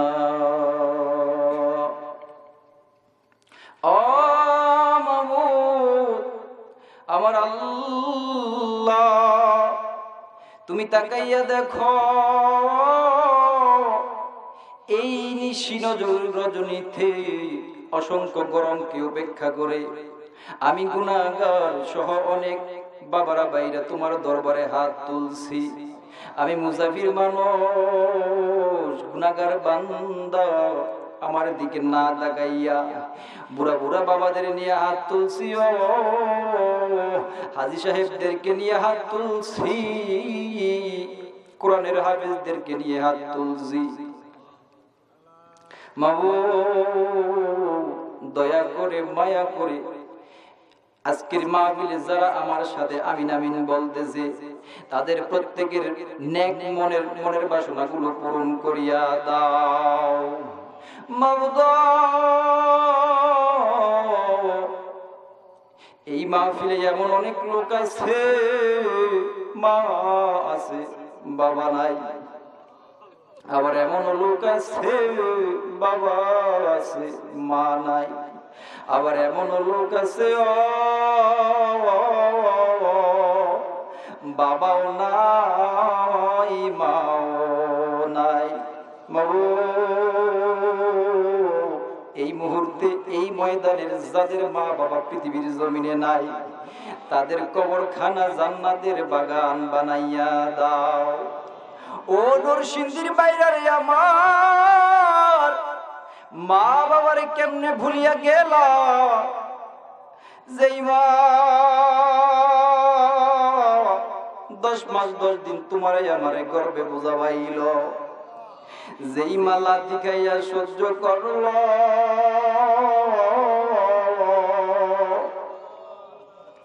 যেই মা শীতের রজনীতে তোমারে শুকনা জায়গায় রাখলো, মা ভিজা জায়গায় শুইল, আবার যখন তুমি আমি প্রস্রাব করলাম এইবার মা টান দিয়া বুকের উপরে রাখলো, আরেক মাঘ মাসে মায়ের বুক ভিজাইয়া দিলা। ওই রকম জনম দুঃখিনী মার জন্য কি একটা ফোঁটা চোখের পানি আসে না ভাই গো? দুনিয়ার চাকরির কারণে, দুনিয়ার ব্যবসার কারণে মা বাবারে ভুলিয়া গেলা, মা বাবার কবরখানা জিয়ারত করার সময় তোমার হইল না। এই মুহূর্তে যারা আমার সাথে আমিন আমিন বলে, যদি তাদের মা বাবা না থাকে তাদের মা বাবার কবরগুলো জান্নাতের বাগান বানাইয়া দাও। মা বাপ যাদের বেঁচে আছে হায়াত দারাজ করিয়া দাও। মা বাবার বাধ্য সন্তান হওয়ার, অনুগত সন্তান হওয়ার তৌফিক দান করিয়া দাও। মাওলা আজকের মাহফিলের সভাপতি সাহেবকে তুমি আল্লাহ রাব্বুল আলামিন কবুল করিয়া দাও, নেক হায়াত দারাজ করো, সোনার মক্কা মদিনায় বারবার যাওয়ার তৌফিক দান করিও মাওলানা। এই মাহফিল কমিটিকে তুমি আল্লাহ কবুল করো, জাকির ভাইকে কবুল করো, মুমিনুল ভাইকে আল্লাহ রাব্বুল আলামিন কবুল করো। এই মাহফিল করার জন্য আমার ভাইরা ৩-৪ দিনের মধ্যে কিভাবে বেহেশতের বাগান বানাইলো মাওলা। ওনারা ইচ্ছা করলে পারতো এখানে গানের আসর দেওয়ার জন্য, সেইটা তো করলো না মাওলা। আমি জানি না জাকির ভাইয়ের এবং মুমিনুল ভাইয়ের আব্বা মা আছে কিনা। আয় আল্লাহ রাব্বুল আলামিন, বাপ মা যদি থাকে সেবা করার তৌফিক দান করো, সুস্থতা দান করিও মাবুদ। আরো একটা কথা বললাম, যুব সমাজের জন্য অবশ্যই আল্লাহ রাব্বুল আলামিন ও মাবুদ, এই মাহফিল কমিটির আরো একজন লোক আমার আল্লাহ, ওই ভাইকে হুজুর ভাইকে আল্লাহ রাব্বুল আলামিন কবুল করিয়া নাও মাবুদ। এই মাহফিলে যারা অর্থ দিয়ে, পরামর্শ দিয়ে, মেধা দিয়ে, শ্রম দিয়ে আল্লাহ সাহায্য সহযোগিতা করলো, তাদের প্রত্যেকের দান খয়রাত গুলোকে আল্লাহ কবুল করো। জসিমউদ্দিন মাওলানা জসিমউদ্দিন হুজুরকে আল্লাহ রাব্বুল আলামিন কবুল করিয়া নাও মাবুদ। এই মাহফিলকে জরিয়া করিয়া এই অত্র এলাকার যত মুর্দা কবরের মধ্যে শায়িত আছে মাবুদ, দুনিয়ায় বাঁচতে গেলে টাকা লাগে এবং আখিরাতের জন্য নেক লাগে মাবুদ। যারা কবরের মধ্যে একটু নেকের জন্য আত্মীয় স্বজনের দিকে তাকিয়ে আছে, কে আছো গো মাহফিলে বসে আমাদের জন্য একটু দোয়া করো। আমরা কবরে সমস্যার মধ্যে আছি, আমি গুনাহগার, দোয়া করলাম এই মুহূর্তে কবরবাসীদের কবরখানা জান্নাতের বাগান বানাইয়া দাও মাবুদ। অত্র এলাকার যুবক ভাইদেরকে কবুল করো, তোমার রাস্তায় আসার তৌফিক দান করিয়া দাও। যেই পথে চললে তুমি খুশি, তোমার রাসূল খুশি, ওই পথে যুবক ভাইদেরকে আসার তৌফিক দান করো মাবুদ। আমি আমার বাংলাদেশের জন্য দোয়া করলাম, ১,৪৭,৫৭০ কিলোমিটার প্লাস মাইনাস সামথিং এই রাষ্ট্রটার স্বাধীনতা সার্বভৌমত্বের জন্য দোয়া করে দিয়ে গেলাম মাবুদ। এই রাষ্ট্রের মধ্যে যারা ক্ষমতায় আছে আর যারা বিরোধী দলের মধ্যে আছে, প্রত্যেককে তুমি কোরআনের রাস্তায় আসার তৌফিক দান করিয়া দাও মাবুদ। অত্র এলাকার নেতা ভাইদেরকে তুমি আল্লাহ দ্বীনের সহি বুঝ দান করিয়া দাও। ক্ষমতায় যারা আছে আর ক্ষমতায় যারা নাই, কোরআনের বুঝ তাদের প্রত্যেকের মনের ভিতরে দিয়া দাও মাবুদ। মা বোনদের সম্পর্কে কিছু বলতে পারলাম না, আমি দোয়া করে দিয়ে যাই, আমার এই মুহূর্তে যে সমস্ত মা বোনেরা হাত তুলছে তাদের মনের আশা পূরণ করিয়া দিও মাবুদ। পর্দা সহিত চলতে পারে তৌফিক দান করিয়া দিও মাবুদ। অত্র এলাকা থেকে অনেক লোক আছে প্রবাসী, প্রবাস জীবন কত কষ্টের জীবন মাওলা। অত্র এলাকার যত লোক প্রবাসে আছে সহি সালামতে কাজ করে মায়ের সন্তান মায়ের কোলে ফিরাইয়া দিও।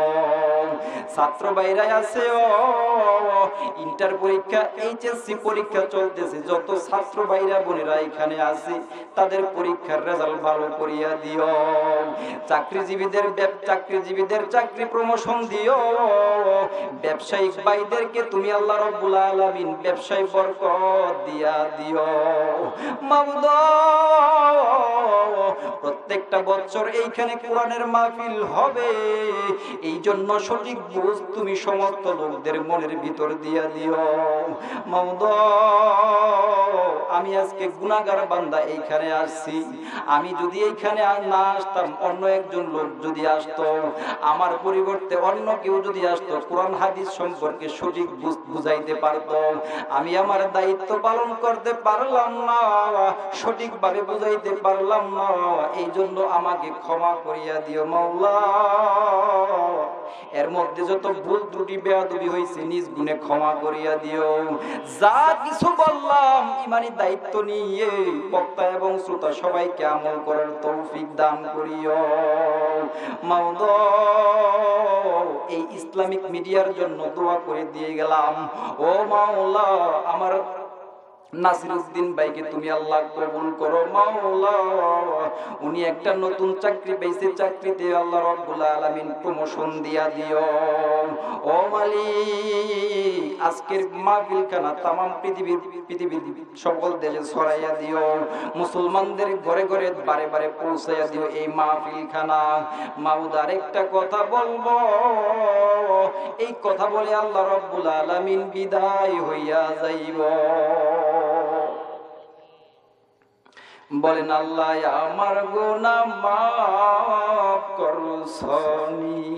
আমার সাথে বলেন না, আল্লাহ আল্লাহ আমার গুনাহ মাফ করছনি, আমারে তুমি কবুল করছনি, আমার মনের আশা পূরণ করছনি। আল্লাহ গুনাহের সাগরেতে আমরা ডুবেছি, তোমার রহিম নামের রশি ধরেছি। যত গুনাহ করছি মওলা আমরা জীবনে, দয়া করে মাফ কইরা দাও নিজ গুণে। আমার আল্লাহর একটা ডাক দেন না, ইয়া আল্লাহ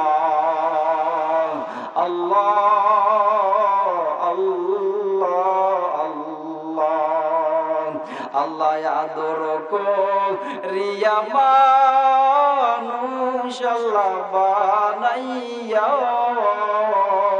কেমনে দিবা জাহান্নামে ফেলিয়া, তুমি যদি মাফ না করো আল্লাহ বান্দারে, বলো বলো তোমার বান্দা যাইবে কার ধারে। আল্লাহর একটু ডাক দেন না, ইয়া আল্লাহ। যেদিন আমাদের নামে মৌতের পালকি পাঠাইবা, আল্লাহ সোনার মক্কা মদিনা না দেখাইয়া মরণ দিও না, আল্লাহ নবীজিরে না দেখাইয়া মরণ দিও না। যেদিন আমাদের নামে মৌতের পালকি পাঠাইবা, যেদিন আমাদের নামে মৌতের আজরাইল পাঠাইবা, ওই দিন